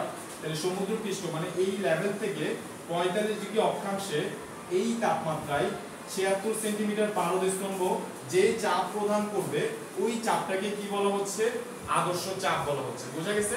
এটা হচ্ছে সংজ্ঞা। এবার আমরা দেখবো যে 76 সেন্টিমিটার পারদ স্তম্ভ এই সিচুয়েশনে কত চাপ প্রদান করে সেটার মান আমরা বের করবো। বোঝা গেছে? সংজ্ঞা দেখছি, এবার মান দেখবো। ক্লিয়ার? সো দেখো, তো সংজ্ঞা দেখছি, এবার মান দেখবো। সো মানটা দেখার জন্য আমি এদিকে হচ্ছে জায়গা রাখি, এটাকে এই পাশে রাখি, এটা হচ্ছে আমার আদর্শ চাপ, লিখে রাখি এটা আদর্শ চাপ, একসাথে বুঝবো। এটা হচ্ছে আদর্শ চাপ। তো দেখো এই 76 সেন্টিমিটার পারদ কতটুকু চাপ দিবে এটা জানার জন্য আমরা আগে বুঝি যে তরল কতটুকু চাপ দেয়, মানে তরলের চাপ কিভাবে বের করি আমরা। তরলের চাপ, সাপোজ ধরো এখানে হচ্ছে একটা পাত্র নিলাম, এই পাত্রে আমি এতটুকু পানি রাখছি, ঠিক আছে, এই পাত্রে আমি কি রাখছি, এতটুকু পানি রাখছি। তাহলে এই পানি নিচের দিকে কতটুকু চাপ দিচ্ছে এটা কিন্তু আমরা চাইলে বের করে ফেলতে পারি, কারণ এটা কি আছে আমাদের কাছে, সূত্র জানা আছে। তো তরলের চাপ বের করার সূত্র হচ্ছে H rho g, এমসিকিউর জন্য অনেক ইম্পর্টেন্ট। তরলের চাপ বের করার সূত্র কি, H rho g। ওই তরলের উচ্চতা কত, ওই তরলের ঘনত্ব কত, ওই জায়গায় না জি এর মানটা কত, গুণ করে দিলে ওই তরল কতটুকু চাপ দিবে বের হয়ে যাবে। তাহলে তোমরা একটা সমুদ্রের কতটুকু নিচে গেলে কতটুকু চাপ পাবা তোমরা এই সূত্র দিয়ে বের করে ফেলতে পারবা। বুঝা গেছে? সমুদ্রের কতটুকু নিচে গেলে কতটুকু চাপ পাবো, পানির চাপ পাবো, আমরা এই সূত্র দিয়ে ইজিলি বের করে ফেলতে পারবো। বুঝা গেছে কিনা? তাহলে এবার এই সূত্র ইউজ করে আমরা এই 76 সেন্টিমিটার পারদ স্তম্ভ কতটুকু চাপ প্রদান করে সেটা বের করবো। তো দেখো আমরা একটা কৈশিক নল নিচ্ছি, একটা কৈশিক নল, এখানে হচ্ছে আমি পারদ রাখবো, এখানে আমি কি রাখবো, পারদ রাখবো, পারদ বা মার্কারি রাখবো। এজি মানে হচ্ছে মার্কারি, মার্কারি মানে হচ্ছে পারদ। কতটুকু রাখবো, 76 সেন্টিমিটার বা 760 মিলিমিটার বা 0.76 মিটার। অর্থাৎ এগুলো হচ্ছে আমার কিসের মান, এইচ এর মান, একই কথা। 0.76 মিটার 76 সেন্টিমিটার 760 মিলিমিটার একই কথা। তো এতটুকু পারদ আমি এখানে রাখবো এবং পারদের ঘনত্ব হচ্ছে, দেখো পারদের ঘনত্ব রো, এটা হচ্ছে 13500 কত 96 কেজি পার ঘন মিটার। 13596 কেজি পার ঘন মিটার। এখন জি এর মান কত, 9.8। তাহলে এই 76 সেন্টিমিটার পারদ স্তম্ভ কতটুকু চাপ দিচ্ছে সেটা আমরা বের করে ফেলি। তাহলে P কত, H rho g, H কত, অবশ্যই মিটারে রাখতে হবে। কিসে রাখতে হবে, মিটারে রাখতে হবে। তাহলে 0.76, তাহলে আমি বসে দিচ্ছি 0.76। এই যে H এর মানটা বসে দিচ্ছি 0.76। রো এর মান কত বলছি, এই মার্কারের রো কত, 13596, 13596। তারপরে জি এর মান কত, জি এর মান হচ্ছে 9.806, ঠিক আছে। এটা ক্যালকুলেশন করে আমাকে কেউ একজন আনসার বলো, ধুমধাম আনসার বলো, ক্যালকুলেট করো, ক্যালকুলেট করো। কেউ ভালো নাই? আচ্ছা আমি লিখে দিই, আমার মুখস্থ আছে, আমি চাইছিলাম তোমাদের থেকে বের করার। 101 325, 101 কত আসবে, 325, এইগুলো গুণ করলে কত আসবে, 101 325 এত newton per metre nm square. তাহলে এইটাই হচ্ছে আমার আদর্শ চাপ, 101 325 নিউটন পার মিটার স্কয়ার। এটাই হচ্ছে আমাদের কি চাপ, আদর্শ চাপ। তো এইটাকে আমরা বলতে পারি, দেখো এইটাকেই হচ্ছে আমরা বলতে পারি হচ্ছে 101 325 nm ইনভার্স 1 nm ইনভার্স 2, 101 325 এইটাকে আমরা বলতে পারি প্যাসকেল। কারণ 1 nm ইনভার্স 2 মানে হচ্ছে 1 প্যাসকেল, 1 nm ইনভার্স 2 মানে কি 1 প্যাসকেল। তাহলে 101 325 nm ইনভার্স 2 চাপ মানে হচ্ছে 101 325 প্যাসকেল। সো এইটাকে আবার আমরা লিখতে পারি এইভাবে 1.01 into 10 to the power 5 nm inverse 2 বা 1.01 into 10 to the power 5 Pascal. একই কথা না? দেখো 1.0 মতলব আমি দশমিকে লিখছি আর কি। এই যে আমি 1 এর পর দশমিক বসাইছি, এরপর 10 টু দি পাওয়ার 5 লিখছি, কারণ 1 2 3 4 5 পাঁচটা সংখ্যা আছে, ওইজন্য 10 টু দি পাওয়ার 5 লিখছি। বুঝছি কিনা? আবার কখনো কখনো আমরা ম্যাথে শর্টকাট হিসেবে আমরা কি ইউজ করতে পারবো, এই 1.01 টা না লিখে আমরা ডাইরেক্ট কত লিখতে পারবো, 10 to the power 5 nm plus 2 লিখতে পারবো, অথবা 10 টু দি পাওয়ার 5 প্যাসকেল লিখতে পারবো, কারণ এর সাথে 1 গুণ করলে এটাই তো হবে। তোমরা কি বুঝতেছো? Okay fine. এইটাকে আমরা লিখতে পারি হচ্ছে 76 সেন্টিমিটার, এটাকে আমরা লিখতে পারি হচ্ছে কত, 76 সেন্টিমিটার পারদ চাপ, ঠিক আছে। এটাকে আমরা লিখতে পারি 760 মিলিমিটার, 760 মিলিমিটার পারদ চাপ। আবার এটাকে আমরা লিখতে পারি হচ্ছে 0.76 মিটার পারদ চাপ। আবার এটাকে আমরা লিখতে পারি হচ্ছে কত, 1 atm চাপ। বুঝা গেছে? তাহলে এটাকে আমরা অনেক ভাবে লিখতে পারি, অনেক ভাবে প্রকাশ করতে পারি। বুঝা গেছে কিনা? এটা হচ্ছে আদর্শ চাপ এবং আদর্শ তাপমাত্রা কত, 0 ডিগ্রি সেলসিয়াস বা 273 কত তাপমাত্রা, 273.15 কেলভিন তাপমাত্রা। ঠিক আছে, বুঝছি কি বুঝি নাই? এই জিবা রেকর্ড হচ্ছে। তাহলে এখানে আমরা দেখছি এই জিনিসগুলো দেখছি। এবার এই জিনিসগুলো দেখার পরে আমরা হচ্ছে বয়েলের সূত্র এবং চার্লসের সূত্র নিয়ে আরেকটু কথা বলবো। তো দেখো বয়েলের সূত্রটা আমরা কি দেখছিলাম, বয়েলের সূত্র বলতেছে P is proportional to 1/v, আর চার্লসের সূত্র আমাদেরকে কি বলছে, চার্লসের সূত্র বলতেছে আমাদেরকে V is proportional to কত, V is proportional to হচ্ছে T। সেটাকে আমরা এইভাবে লিখতে পারি V is proportional to কত, এখানে আমরা লিখতে পারি V is proportional to 1/t। তো এই দুটো সূত্র যদি আমরা কম্বাইন করে লিখতে চাই তাহলে আমরা এইভাবে লিখতে পারি যে V is proportional to, T টা কোথায় আছে দেখো উপরে আছে, P টা কোথায় আছে দেখো নিচে আছে। তাহলে আমরা এইভাবে লিখতে পারি না দুটো কম্বাইন করে, এইভাবে যখন লিখছি বি আর পি যখন আমরা সম্পর্ক দেখাইছিলাম তখন আমাদের কি ফিক্স ছিল, টিটা ফিক্স ছিল, ঠিক আছে। এই দুটো হচ্ছে চলক ছিল, ওকে। আর এইটা যখন আমরা লিখছি বি ইজ প্রপোর্শনাল টু টি, তখন আমাদের কি ফিক্স ছিল, টিটা ফিক্স ছিল, বি আর টি চলক ছিল, ঠিক আছে। অর্থাৎ চেঞ্জ হবে কারা, বি আর টি, আর এখানে চেঞ্জ হবে কারা, বি আর টি। আর আমরা এই দুটো যখন লিখতেছি, এই দুটাকে কম্বাইন করে যখন লিখছি B is proportional to T by T, এই সূত্রের মধ্যে তেরোটাই কি হবে, তেরোটাই চলক, অর্থাৎ তেরোটাই কি হবে, পরিবর্তন হবে, তেরোটাই পরিবর্তন হবে বা তেরোটাই চলক, অর্থাৎ বি চেঞ্জ করলে টিও চেঞ্জ হবে, পিও চেঞ্জ হবে।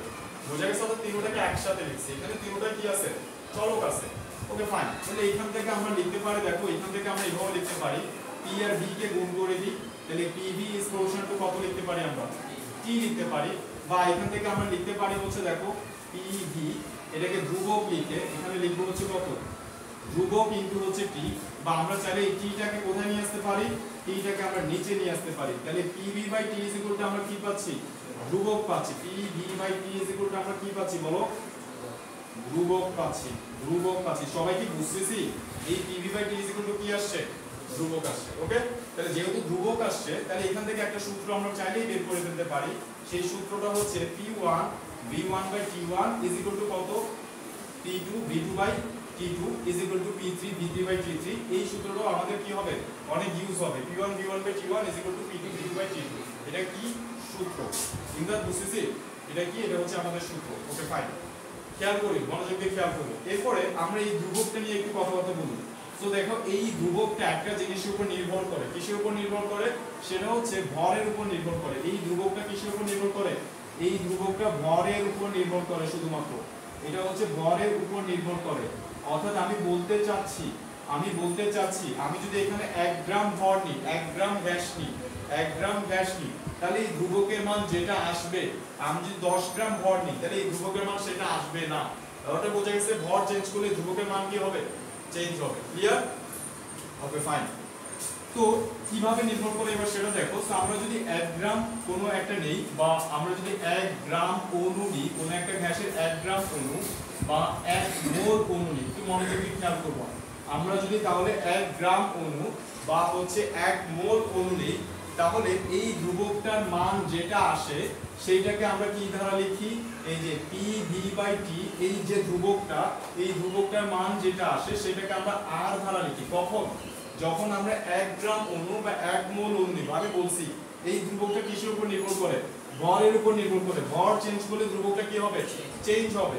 তা আমি ভর হিসেবে যদি 1 গ্রাম অণু নিই বা 1 মোল অণু নিই, দুটো একই কথা, তখন এই ধ্রুবকটার মান যেটা আসে সেটাকে আমরা কি দ্বারা লিখি, R দ্বারা লিখি। এবং এই R এর পরিচয় হচ্ছে গ্যাসের মোলার ধ্রুবক। এই R এর পরিচয় কি, গ্যাসের মোলার ধ্রুবক, যেটা একটা সার্বজনীন ধ্রুবক, যেটা একটা কি ধ্রুবক, সার্বজনীন ধ্রুবক। এবং এই R এর মানটা আমরা কত জানি, এই R এর মানটা আমরা জানি হচ্ছে 8.314 জুল পার মোল পার কেলভিন, ঠিক আছে, জুল পার মোল পার কেলভিন। আমি এভাবে লিখতে পারি যে মোল ইনভার্স 1 কে ইনভার্স 1, ঠিক আছে, জুল পার মোল পার কেলভিন। আরো একটা মান আছে, সেটা হচ্ছে 0.0821, তারপর কত, লিটার এটিএম মোল পার কেলভিন, ঠিক আছে, লিটার এটিএম পার মোল পার কেলভিন। এটা বোঝা যাচ্ছে? তাহলে এই আর এর মান কয়টা, দুইটা। এই আর এর মান দুইটা, 8.314 জুল পার মোল পার কেলভিন অথবা 0.0821 মোল পার কেলভিন, লিটার এটিএম মোল পার কেলভিন, ঠিক আছে।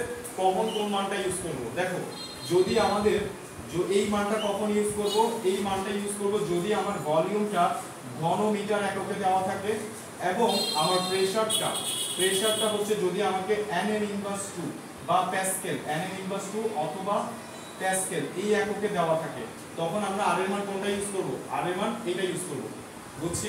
এবং আমাকে যদি দেখো, আমাদের যদি এইটা দেওয়া থাকে, আর এর মান যদি এইটা দেওয়া থাকে, বা আর এর মান এইটা আমরা কখন ইউজ করব, যখন ভলিউমটা কিসে থাকবে, লিটারে থাকবে। ভলিউমটা কিসে থাকবে, লিটারে থাকবে এবং প্রেসারটা এটিএম এ থাকবে, প্রেসারটা এটিএম এককে থাকবে, তখন আর এর মান আমরা এইটা ইউজ করব। এটা বোঝা গেছে, ক্লিয়ার, ওকে ফাইন।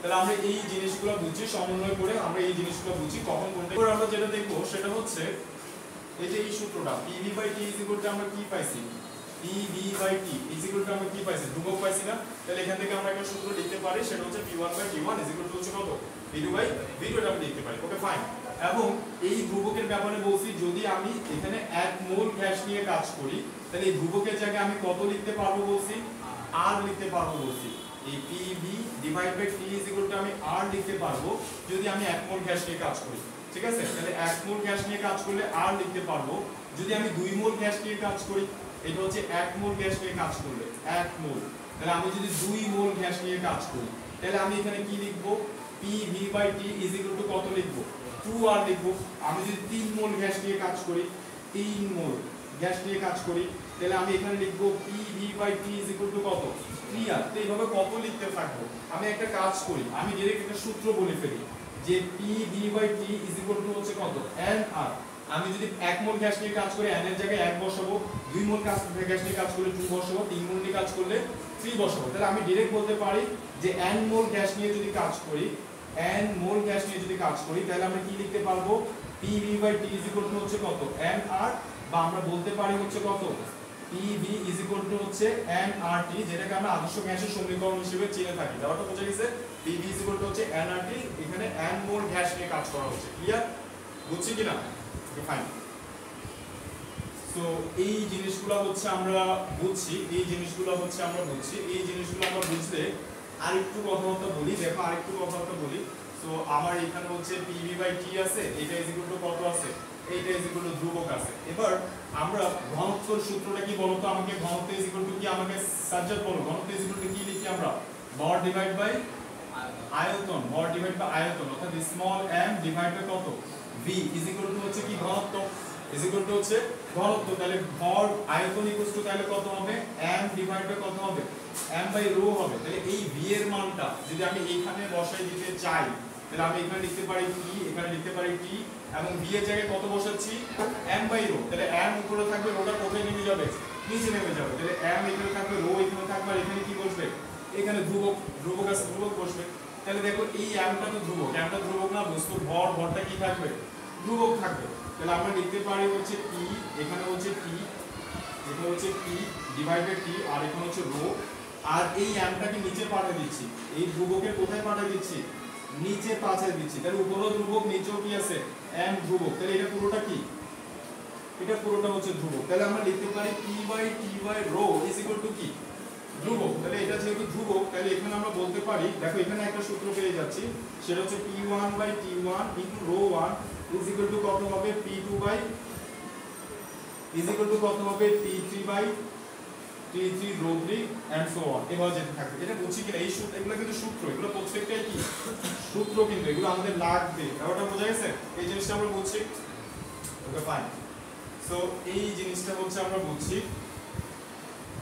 দেখো তাহলে আমরা এই জিনিসটা হচ্ছে দেখলাম PV/T ইজ ইকুয়াল টু ভলিউমের চেঞ্জটাও দেখলাম ঠিক আছে ভলিউমের চেঞ্জটাও দেখলাম তারপর এখানে ভলিউমটা নিয়ে আসলাম এবার এর পরের টপিকটা আমরা দেখব হচ্ছে দেখো গ্যাসের সাপোজ ধরো এটা একটা পাত্র এই পাত্রের মধ্যে হচ্ছে গ্যাস আছে তা আমি মোটামুটি এই গ্যাসের মধ্যে অসংখ্য অণু আছে সেই অসংখ্য অণুর মধ্যে আমি 5টা অণু নিলাম সাপোজ ধরো কয়টা অণু নিছি 5টা অণু নিছি এই 5টা অণুর প্রত্যেকের ভ্যালোসিটি কি সেম থাকবে অর্থাৎ এটা তো ছোটাছুটি করতেছে এখানে প্রত্যেকে কি সমান ভ্যালোসিটিতে ছোটাছুটি করতেছে आंसर হচ্ছে না এরা সমান ভ্যালোসিটিতে কি করতেছে না ছোটাছুটি করতেছে না একজনের ভ্যালোসিটি ডিফারেন্ট আছে ব্যাপারটা বোঝা গেছে তা আমি ধরে নিচ্ছি ওর ভ্যালোসিটি হচ্ছে c1 ওর ভ্যালোসিটি হচ্ছে c2 ওর ভ্যালোসিটি হচ্ছে c3 ওর ভ্যালোসিটি হচ্ছে কত c4 আর ওর ভ্যালোসিটি কত c5 এবার আমি হচ্ছে এই 5টা অণু গড় ব্যাগ বের করতে চাচ্ছি কি বের করতে চাচ্ছি গড় ব্যাগ বের করতে যাচ্ছি গড় ব্যাগ তাহলে আমরা কিভাবে বের করব ভেরি ইজি c1 যোগ c2 যোগ c3 যোগ c4 যোগ কত লিখব c5 ডিভাইড বাই কত লিখব 5 লিখব বুঝছো এটা তাহলে গড় ব্যাগটা কত গড় ব্যাগটা হচ্ছে এত তো দেখো গড় ব্যাগকে কি দ্বারা লিখতে হয় c এভারেজ দ্বারা লিখতে হয় তাহলে c এভারেজ তো গড় ব্যাগটা কত এত দেখো ছোট থেকে ছোট বিষয় না বুঝতে বলবো আমি একটু স্পিডে টানছি আজকে সব শেষ করতে যাচ্ছি ওই চ্যাপ্টারটা তাহলে গড় ব্যাগ ইকুয়াল টু কত এটা বুঝছি কিনা বুঝছি ওকে ফাইন তাহলে এবার আমরা এরপর আমরা বের করব হচ্ছে গড় বর্গ ব্যাগ এরপর আমরা লিখব হচ্ছে গড় বর্গ ব্যাগ এটা কি রকম দেখো এটা হচ্ছে বর্গ ব্যাগের গড় এটা কি হবে বর্গ ব্যাগের গড় অর্থাৎ এই যে ব্যাগগুলো এই ব্যাগগুলোকে আমরা বর্গ করব এই ব্যাগগুলোকে আমরা কি করব বর্গ করব অর্থাৎ c1 স্কয়ার যোগ c2 স্কয়ার যোগ c3 স্কয়ার যোগ C4 স্কয়ার যোগ কত C5 স্কয়ার, অর্থাৎ এগুলোকে বর্গ করে যোগ করে এদের গড় নির্ণয় করব। এটাকে কি বলা হচ্ছে বর্গব্যাগের গড়। গড় বর্গব্যাগ মানে হচ্ছে বর্গব্যাগের গড়। তাহলে এটাকে আমরা বলতে পারি সি স্কয়ার এভারেজ। এটাকে আমরা কি বলতে পারি সি স্কয়ারের এভারেজ মানে বর্গব্যাগের গড়। ঠিক আছে, ইংলিশে এটাকে বলা হয় মিন ভেলোসিটি, মিন ভেলোসিটি। আর এইটাকে আমরা বলতে পারি হচ্ছে মিন স্কয়ার ভেলোসিটি। এটাকে কি বলতে পারি মিন স্কয়ার ভেলোসিটি, মিন স্কয়ার ভেলোসিটি। ঠিক আছে, এরপরে যেটা দেখবো সেটা সবচেয়ে ইম্পর্টেন্ট। এরপর আমরা যেটা দেখবো সেটা হচ্ছে দেখো বর্গমূলীয় গড় বর্গব্যাগ, বর্গমূলীয় গড় বর্গব্যাগ। ঠিক আছে, বর্গমূলীয় গড় বর্গব্যাগ। দেখো গড়ব্যাগ হচ্ছে এটা, আর গড় বর্গব্যাগ হচ্ছে বর্গব্যাগের গড়। আর এইটা হচ্ছে গড় বর্গব্যাগের বর্গমূল। অর্থাৎ তুমি যে এখানে গড় বর্গব্যাগ যেটা বের করছো ওইটাকে কি করতে হবে জাস্ট বর্গমূল করতে হবে। অর্থাৎ এই যে আমরা যেটা বের করছি এটাকে জাস্ট কি করতে হবে, এই যে C1 স্কয়ার যোগ C2 স্কয়ার যোগ C3 স্কয়ার C4 স্কয়ার যোগ কত C5 স্কয়ার ডিভাইড বাই কত 5 লিখলাম না, এইটাকে বর্গমূল করে দেব। অর্থাৎ এইটা হচ্ছে আমাদের গড় বর্গব্যাগ। এই গড় বর্গব্যাগকে বর্গমূল করলে কি পাওয়া যাবে বর্গমূলীয় গড় বর্গব্যাগ। ক্লিয়ার? অর্থাৎ গড় বর্গব্যাগের বর্গমূল হচ্ছে এটা। ক্লিয়ার? সো এইটাকে বলা হয় হচ্ছে CRMS, CRMS। R ফর হচ্ছে রুট, R ফর হচ্ছে রুট, M ফর হচ্ছে মিন। ঠিক আছে, আর S ফর হচ্ছে স্কয়ার। ঠিক আছে, S ফর হচ্ছে square, root mean square velocity. CRMS এর পূর্ণ রূপ কি রুট মিন স্কয়ার ভেলোসিটি মানে হচ্ছে গড় বর্গব্যাগ যেটা বের করছো এখানে ওইটাকে কি করতে হবে জাস্ট বর্গমূল করে দিতে হবে, বর্গমূলীয় গড় বর্গব্যাগ। ঠিক আছে, গড় বর্গব্যাগের বর্গমূল হয়। ক্লিয়ার? বুঝছি? ফাইন। তাহলে এটা নিয়ে আমরা আরো কথাবার্তা বলবো, এই CRMS ভেলোসিটি নিয়ে আমরা আরো অনেক কথাবার্তা বলবো। আমরা হ্যাঁ দেখো এরপর আমরা যেটা দেখবো সেটা হচ্ছে একটা সূত্র দেখবো ফার্স্ট অফ অল, যে PV is equal to হচ্ছে 1/3 m n c square RMS। দেখো ইম্পর্টেন্ট, একটু মনোযোগ দিয়ে আরেকটু মনোযোগ দিয়ে রোজনী দেখতে হবে। এটা একটা সূত্র, এই সূত্রটা কি PV is equal to হচ্ছে 1/3 m r c RMS square, c RMS square অর্থাৎ রুট মিন স্কয়ার ভেলোসিটি যেটা সেটার উপর কি থাকবে স্কয়ার থাকবে। তো এখানে কোনটার পরিচয় কি আমরা বলি, P আর V এর পরিচয়টা আমরা জানি। এই m এর পরিচয় হচ্ছে একটা অণুর ভর। এটার পরিচয় কি বলছি একটা অণুর ভর। পরিচয়গুলো মাথায় রাখতে হবে। দেখো এই m এর পরিচয়, স্মল m এর পরিচয় হচ্ছে একটা অণুর ভর, এবং এই ক্যাপিটাল N এর পরিচয় হচ্ছে অণুর সংখ্যা। এটার পরিচয় কি অণুর সংখ্যা, অর্থাৎ কয়টা অণু আছে এখানে। ঠিক আছে, তাহলে এই m আর n এই দুটোকে আমরা একসাথে কি বলতে পারি ক্যাপিটাল M, যেখানে ক্যাপিটাল M এর পরিচয় হচ্ছে গ্যাসের মোট ভর, গ্যাসের মোট ভর। দেখো তোমরা যদি না বুঝো আমাকে বলবা, চুপ থাকিও না। তাহলে আমি আবারও বলি, এই স্মল m এর পরিচয় হচ্ছে একটা অণুর ভর, এবং এই ক্যাপিটাল N এর পরিচয় হচ্ছে অণুর সংখ্যা, মানে কয়টা অণু আছে। তাহলে একটা অণুর ভরের সাথে অণুর সংখ্যা গুণ দিলে সমগ্র ভর পাই যাব না, গ্যাসের মোট ভর পাবো কিনা। একটা পাত্রের মধ্যে 5টা অণু আছে, অর্থাৎ এই ক্যাপিটাল N এর মান হচ্ছে কত 5, আর একটা অণুর ভর হচ্ছে সাপোজ ধরো কত গ্রাম 2 গ্রাম। এই যে m এর মান হচ্ছে কত 2 গ্রাম। তাহলে এই সমগ্র গ্যাসের ভর কত হবে 5 দুগুণে 10 গ্রাম হবে। এটাকে আমরা কি লিখতে চাচ্ছি ক্যাপিটাল M দ্বারা লিখতে চাচ্ছি। বুঝছি কিনা? Okay fine. তাহলে এই স্মল m এর পরিচয় হচ্ছে একটা অণুর ভর, আর ক্যাপিটাল N এর পরিচয় হচ্ছে অণুর সংখ্যা। এই দুটাকে গুণ করলে আমরা লিখতে পারি হচ্ছে কত ক্যাপিটাল M, যেখানে ক্যাপিটাল M এর পরিচয় হচ্ছে গ্যাসের মোট ভর। তাহলে এখান থেকে আমরা লিখতে পারি যে PV is equal to হচ্ছে কত 1/3, তারপর এখানে হচ্ছে কত ক্যাপিটাল M ইনটু হচ্ছে কত c স্কয়ার RMS। ঠিক আছে, c স্কয়ার RMS। তো এখান থেকে দেখো আমি v টাকে এবার এদিকে পাঠিয়ে দিচ্ছি, v টাকে কি করতেছি এই দিকে পাঠিয়ে দিচ্ছি। তাহলে এখানে আমরা লিখতে পারি 1/3 আর ক্যাপিটাল M বাই v, যে v টাকে কোথায় নিয়ে যাচ্ছি নিচে নিয়ে যাচ্ছি, ইনটু হচ্ছে কত c স্কয়ার RMS। তাহলে এই ভর বাই আয়তনকে কি বলা হয় ভর বাই আয়তনকে কি বলা হয় সিফাত, ভর বাই আয়তনকে কি বলা হয় ঘনত্ব বলা হয়। ভর বাই আয়তনকে কি বলা হয় ঘনত্ব। তাহলে এই ভর ডিভাইড বাই আয়তন ইজ ইকুয়াল টু কত ঘনত্ব, আর এখানে কত c স্কয়ার RMS। তাহলে আমরা p ইজ ইকুয়াল টু পাচ্ছি হচ্ছে কত এইটা। দেখো এখানে প্রত্যেকটা লাইন কিন্তু সূত্র, এগুলোর ইম্পর্টেন্স তোমরা বুঝতে পারবে হচ্ছে ভর্তি পরীক্ষায়। ব্যাপারটা বোঝাচ্ছে অ্যাডমিশন টেস্টে সূত্রের থেকে সূত্র, এই যে ভেতরে যে লাইনগুলো এগুলো এক একটা কিন্তু সূত্র। ব্যাপারটা বোঝা গেছে? তো এখানে দেখো এই রোটা কি ঘনত্ব, এই রোটা কি ঘনত্ব। এবার আমি এই সিআরএমএস স্কয়ারের ভ্যালুটা এইভাবে লিখতে পারি, এই যে 3টাকে গুণ করে দিচ্ছি পি এর সাথে, মানে 3p, আর রোটাকে নিচে পাঠিয়ে দিচ্ছি is equal to C square into কত আরএমএস। এটা বুঝছি, ঠিক আছে? পড়লেন। এরপর দেখি স্কয়ারটাকে এদিকে পাঠিয়ে দিচ্ছি, তাহলে আমরা কি লিখতে পারি, রুট ওভার হচ্ছে কত 3p বাই হচ্ছে রো ইজ ইকুয়াল টু হচ্ছে কত সি আরএমএস। তাহলে এটা সি আরএমএস বের করার একটা সূত্র, যে 3p বাই রো এটা কি বের করার সূত্র, সি আরএমএস বের করার সূত্র। তাহলে এই সূত্র থেকে আমরা এটা লিখতে পারি যে C RMS is proportional to হচ্ছে কত রুট ওভার পি। এই যে দেখো পি টা উপরে আছে, রোটা কোথায় আছে, নিচে আছে। তাহলে আমরা C RMS is equal to is proportional to কত লিখতে পারবো, রুট ওভার পি। অর্থাৎ প্রেসার যত বাড়াতে থাকবো তার বর্গমূলীয় বর্গের মানটাও কি হতে থাকবে, বাড়তে থাকবে। ব্যাপারটা বোঝা গেছে? তারপরে এই সি আর এম এস এটা ইজ ইকুয়াল টু আমরা লিখতে পারবো হচ্ছে কত 1 বাই রুট ওভার রো। অর্থাৎ রো এর সাথে কেমন সম্পর্ক, এটা ব্যস্তানুপাতিক সম্পর্ক। ঠিক আছে? এমসিকিউ তে লাগবে, এগুলো অ্যাডমিশন টেস্টে লাগবে, এই জায়গাগুলো হচ্ছে খুব বেশি ইম্পর্টেন্ট। এই টপিকসটা তোমরা বুঝছো কিনা, এই টপিকটা তোমরা বুঝছো? Okay fine. সো এই টপিকটা যদি তোমরা বুঝে থাকো তাহলে আমি হচ্ছে এটা মুছে দিচ্ছি এবার। ঠিক আছে? এই টপিকটা যদি তোমরা বুঝে থাকো এবার হচ্ছে আমি এটা মুছে দিচ্ছি। সো দেখো এটা মুছে দিয়ে এটা নিয়ে আমি আরো কাজ করব, এইটা নিয়ে হচ্ছে আমি আরো কাজ করব। সো এবার দেখো, এবার আমরা আরেকটা সূত্র বের করার চেষ্টা করব। এবার আমরা এই পিভি এর জায়গায়, এবার এই পিভি এর জায়গায় দেখো, পিভি এর জায়গায় আমি এখানে পিভি লিখি, পরে লিখবো। এখানে আগে আমি বসে 1/3 কত m ইনটু হচ্ছে কত সি স্কয়ার আরএমএস। ঠিক আছে? আর এই পিভি এর জায়গায় আমরা কত লিখতে পারি, n আর t লিখতে পারি না। আমরা শিখে আসছি যে পিভি ইজ ইকুয়াল টু কত, পিভি ইজ ইকুয়াল টু হচ্ছে n আর t, আমরা শিখে আসছি। তাহলে এই পিভি এর জায়গায় আমরা কত লিখতে পারবো, n আর t লিখতে পারবো। ঠিক আছে? তো দেখো তাহলে এখান থেকে একটু খেয়াল করতে হবে, পিভি ইজ ইকুয়াল টু এই যে পিভি এর জায়গায় কত বসেছি আমরা, n আর t বসেছি। তো এই n এর মানটা দেখো, এই n এর মানটা যদি 1 মোল হয়, এই n এর মানটা যদি কত হয় 1 মোল হয়, তখন এই n এর পরিচয়, এই n এর পরিচয় নরমালি কি, গ্যাসের মোট ভর। দেখো পরিচয়টা মাথায় রাখাটা ইম্পর্টেন্ট। এই n এর পরিচয় হচ্ছে গ্যাসের মোট ভর। তো আমি যখন n এর মানটা 1 মোল বসাবো, তখন এই ক্যাপিটাল M এর পরিচয় হয়ে যাবে হচ্ছে গ্যাসের আণবিক ভর।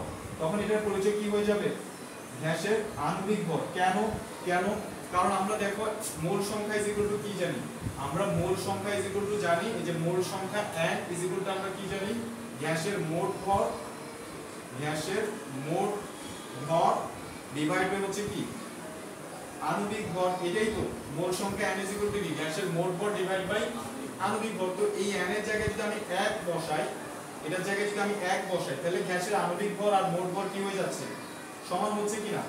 গ্যাসের আণবিক ভর, এই যে গ্যাসের আণবিক ভরটাকে এদিকে নিয়ে আসছি, ইজ ইকুয়াল টু কি দেখতেছি আমরা, বলো, গ্যাসের মোট ভর দেখতেছি। এটা বুঝছি কিনা, এই যে n ইকুয়াল টু হচ্ছে গ্যাসের মোট ভর ডিভাইড বাই আণবিক ভর।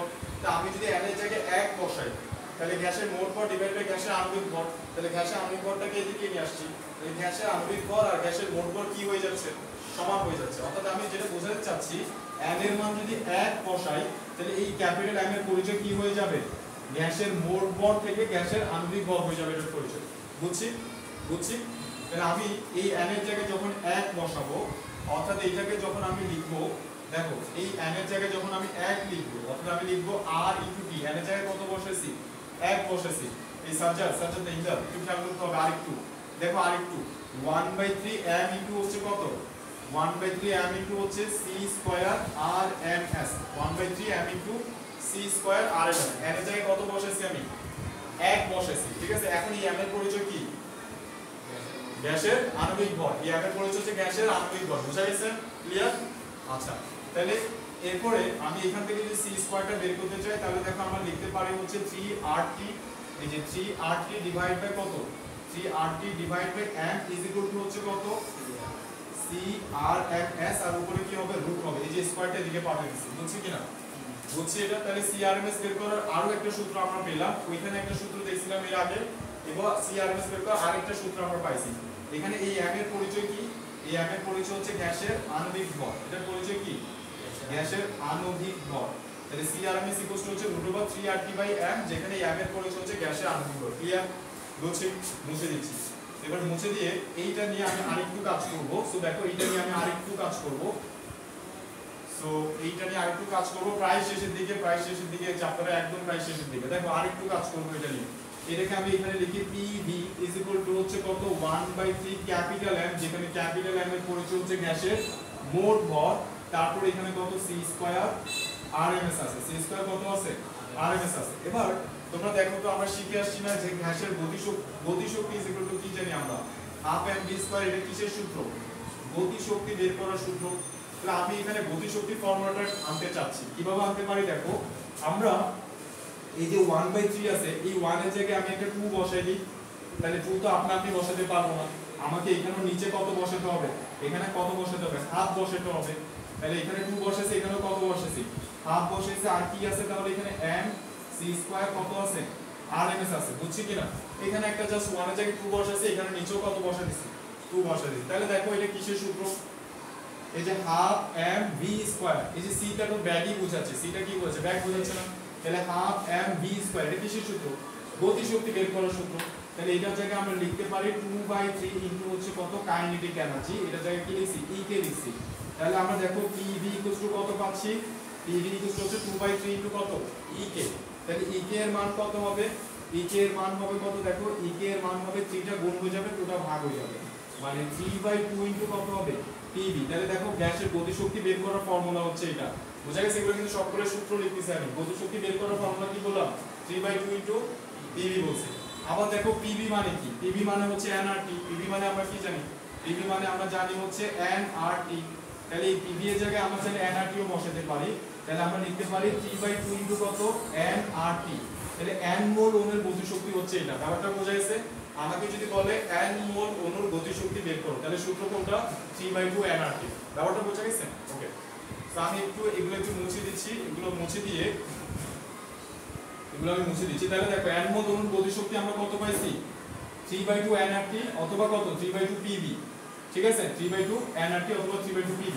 তো এবার আমরা এই সূত্রটা আরেকবার এখানে লিখব। এখানে আরেকবার একটু লিখে দেখো, গতিশক্তি নিয়ে এবার একটু কথাবার্তা বলি যে গতিশক্তি। তাহলে গতিশক্তি দেখো, গতিশক্তি বের করার সূত্র আমরা কি পাইছি, গতিশক্তি বের করার সূত্র পাইছি 3/2 ইনটু PV।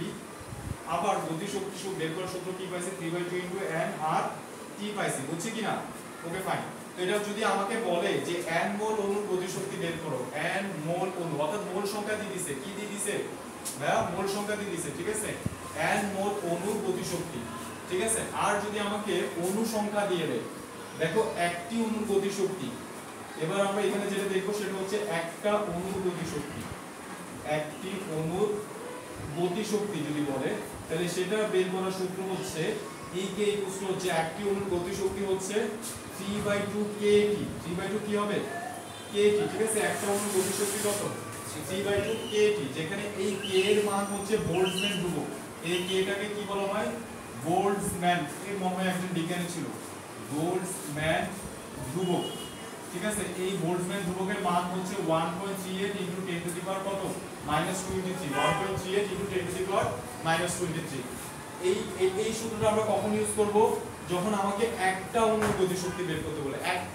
একটা অণুর গতিশক্তি বের করতে বলে 3/2 kT, যেখানে t কে অবশ্যই কেলভিনে রাখতে হবে এবং k এর মান হচ্ছে এটা।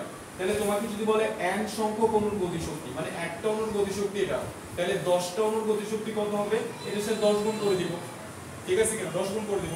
তাহলে n সংখ্যক অণুর গতিশক্তি, n সংখ্যক অণুর গতিশক্তি যদি বলে, তাহলে আমরা E কে কত লিখব, 3/2 kT ইনটু কত, ইনটু হচ্ছে n সংখ্যক অণুর গতিশক্তি। ক্লিয়ার, বোঝা গেছে এটা? Okay fine. তাহলে আমরা এই জিনিসগুলো বুঝছি। এই জিনিসগুলো বোঝার পরে এবার আমাদের ছোট্ট আরেকটা টপিকস বাকি আছে, এরপরে শেষ। সেটা হচ্ছে স্বাধীনতার মাত্রা, ডিগ্রি অফ ফ্রিডম। এটা বুঝে দিয়ে হচ্ছে তোমাদেরকে ছেড়ে দিচ্ছি। ঠিক আছে, সো দেখো স্বাধীনতার মাত্রা, এটা বোঝার জন্য আমার গতিশক্তি নিয়েই কথাবার্তা বলতে হবে। গতিশক্তি নিয়ে হচ্ছে কি করতে হবে, কথাবার্তা বলতে হবে। তো দেখো গতিশক্তি দুই ধরনের থাকে।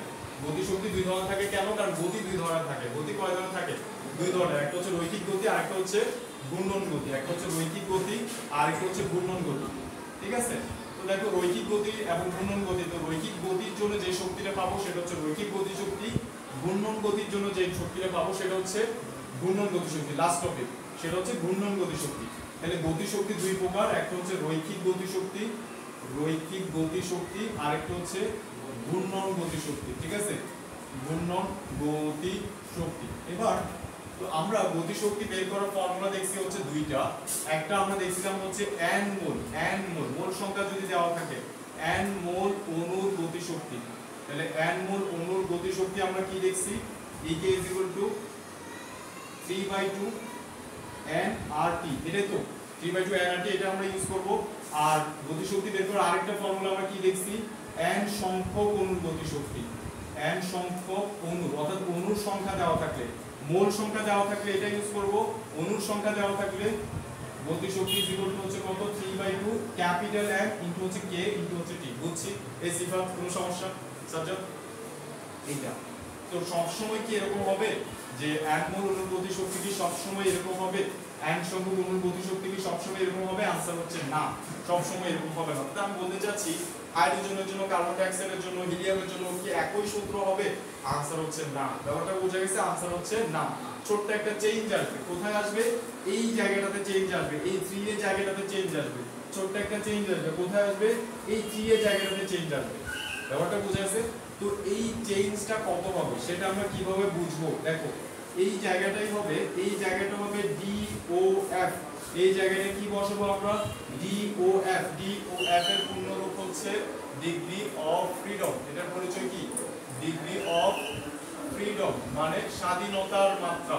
এখানে আমরা কি বসাবো? স্বাধীনতার মাত্রাটা বসাবো। অর্থাৎ এখানে 3 যেটা বসেছিলাম ওটা আসলে আমরা কি বসেছি? ডিগ্রি অফ ফ্রিডম বসেছি বা স্বাধীনতার মাত্রা বসেছিলাম। বুঝছি? তাহলে আমাকে ডিগ্রি অফ ফ্রিডমটা বের করে এখানে বসাইতে হবে। ওটা বুঝা গেছে? কিভাবে বের করব দেখো, কিভাবে বের করতে পারি আমরা দেখো। সো রৈখিক গতিশক্তি নিয়ে আমরা কথা বলি। আমরা তিনটে অ্যাক্সিস আঁকতেছি, এটা হচ্ছে আমাদের x অক্ষ, এটা হচ্ছে আমাদের y অক্ষ, এটা হচ্ছে আমাদের z অক্ষ, এটা হচ্ছে আমাদের z অক্ষ। তিনটে গ্যাস নিয়ে আমরা কাজ করতেছি। একটা হচ্ছে এক পরমাণু গ্যাস, ফর एग्जांपल আমি হিলিয়াম নিয়ে কাজ করতেছি। আর একটা হচ্ছে দ্বি পরমাণু গ্যাস, ফর एग्जांपल আমি অক্সিজেন নিয়ে কাজ করতেছি, যেটা দ্বি পরমাণু গ্যাস। ঠিক আছে, তো অক্সিজেন পরমাণু দ্বি পরমাণু, অক্সিজেন পরমাণু কত পরমাণু? দ্বি পরমাণু। এবং আরেকটা গ্যাস নিয়ে আমি কাজ করতেছি, ফর एग्जांपल পানি, পানি নিয়ে কাজ করতেছি, বা হচ্ছে পানি যে জলীয় বাষ্প নিয়ে কাজ করতেছি। তাহলে এখানে হাইড্রোজেনকে রাখলাম আর এই পাশে কাকে রাখছি? আমি দুটো অক্সিজেনকে রাখছি। ঠিক আছে, এক পরমাণু, দ্বি পরমাণু, বহু পরমাণু, তিনটা গ্যাস নিয়ে কাজ করতেছি। এক পরমাণু, দুই পরমাণু, বহু পরমাণু। রিয়া সমস্যা? এক পরমাণু, দ্বি পরমাণু, বহু পরমাণু, তিন ধরনের গ্যাস নিয়ে আমি কাজ করতেছি। ঠিক আছে, আচ্ছা তো দেখো আমরা হচ্ছে এই এক পরমাণু গ্যাসের DOF-টা বের করব কিভাবে সেটা দেখবো। দ্বি পরমাণু গ্যাসের DOF-টা কত হবে? সূত্র সেম থাকবে, জাস্ট আমাকে DOF-টা জানতে হবে যে এক পরমাণু গ্যাসের জন্য DOF কত, ডিগ্রি অফ ফ্রিডমটা কত, স্বাধীনতার মাত্রাটা কত, দ্বি পরমাণুকের জন্য DOF-টা কত, বহু পরমাণুকের জন্য DOF-টা কত, জাস্ট এটাই জানতে হবে। সূত্র কি থাকবে? এইটাই থাকবে। ক্লিয়ার? তো দেখো আমি হচ্ছে চার্ট আকারে যদি তোমাদেরকে এখানে দেখাতে চাই, আমার এটা তো খুবই ছোট বোর্ড, সো আমি এখানে চার্ট আকারে যদি দেখাতে চাই, দেখো প্রথম আমরা রৈখিক গতিশক্তি নিয়ে কথাবার্তা বলি। বোর্ডটা বেশি ছোট হয়ে গেছে রে ভাই। আচ্ছা যাই হোক, তো এখানে দেখো আমরা প্রথমে হিলিয়াম নিয়ে কথাবার্তা বলি। এই যে অক্সিজেন, হিলিয়াম নিয়ে কথাবার্তা বলি। তো হিলিয়ামটা দেখো এই তিনটে অ্যাক্সিস আঁকলাম আমরা, এই অ্যাক্সিস আঁকলাম, এই অ্যাক্সিস আঁকলাম, এই অ্যাক্সিস আঁকলাম। ঠিক আছে, তো আমরা প্রথমে যেটা দেখবো সেটা হচ্ছে রৈখিক গতিশক্তির জন্য, রৈখিক গতিশক্তির জন্য DOF-টা কিভাবে বের করতে হয়। তারপরে আমরা দেখবো হচ্ছে ঘূর্ণন গতিশক্তির জন্য DOF-টা কিভাবে বের করতে হয়। আরেকটু এনার্জি ধরে রাখো, আরেকটু এনার্জি ধরে রাখো। আমি এটা আসলে মুছে দিতে চাচ্ছি না, কিন্তু মুছে দিতে হচ্ছে কারণ আমাকে একটা চার্ট এখানে লিখতে হবে, এখানে একটা চার্ট লিখতে হবে। সো দেখো এখানে একটা চার্ট লিখতে হবে আমাদেরকে, এখানে একটা এরকম চার্ট লিখতে হবে। তো এখানে হচ্ছে আমি এক পরমাণু গ্যাস নিয়ে গ্যাসের ব্যাপারটা লিখবো, এক পরমাণুকে গ্যাস, এখানে হচ্ছে দ্বি পরমাণু গ্যাসের ব্যাপারটা লিখবো, আর এখানে হচ্ছে বহু পরমাণু গ্যাসের ব্যাপারটা লিখবো। ঠিক আছে, বহু পরমাণু গ্যাস। তারপরে এখানে আমি লিখবো হচ্ছে রৈখিক গতিশক্তির জন্য ডিগ্রি অফ ফ্রিডমটা কত হবে, রৈখিক গতিশক্তির জন্য। আর এখানে আমি লিখবো হচ্ছে ঘূর্ণন গতিশক্তির জন্য ডিগ্রি অফ ফ্রিডমটা কত হবে। আর এখানে আমি লিখবো হচ্ছে তাহলে এখানে আমি লিখবো হচ্ছে কি মোট গতিশক্তির জন্য, মোট গতিশক্তি। যদি আমাকে মোট গতিশক্তি বের করতে বলে, দেখো যদি আমাকে শুধু রৈখিক, শেষ এরপরে শেষ 8-10 মিনিট, যদি আমাকে রৈখিক গতিশক্তি বের করতে বলে তাহলে এক পরমাণু গ্যাসের জন্য ডিগ্রি অফ ফ্রিডম আলাদা, এটা আলাদা, এটা আলাদা। যদি আমাকে ঘূর্ণন গতিশক্তি পেলে এটার জন্য ডিগ্রি অফ ফ্রিডম, এটার জন্য আলাদা আলাদা। মোট গতিশক্তি বের করতে বললে তখন ডিগ্রি অফ ফ্রিডম কি হবে? আলাদা আলাদা হবে, সূত্র সেম থাকবে। ঠিক আছে, সূত্রগুলো কি থাকবে? সেম থাকবে। তাহলে n সংখ্যক অণুর গতিশক্তি এটা, আর হচ্ছে n মোল অণুর গতিশক্তি, n মোল অণুর গতিশক্তি।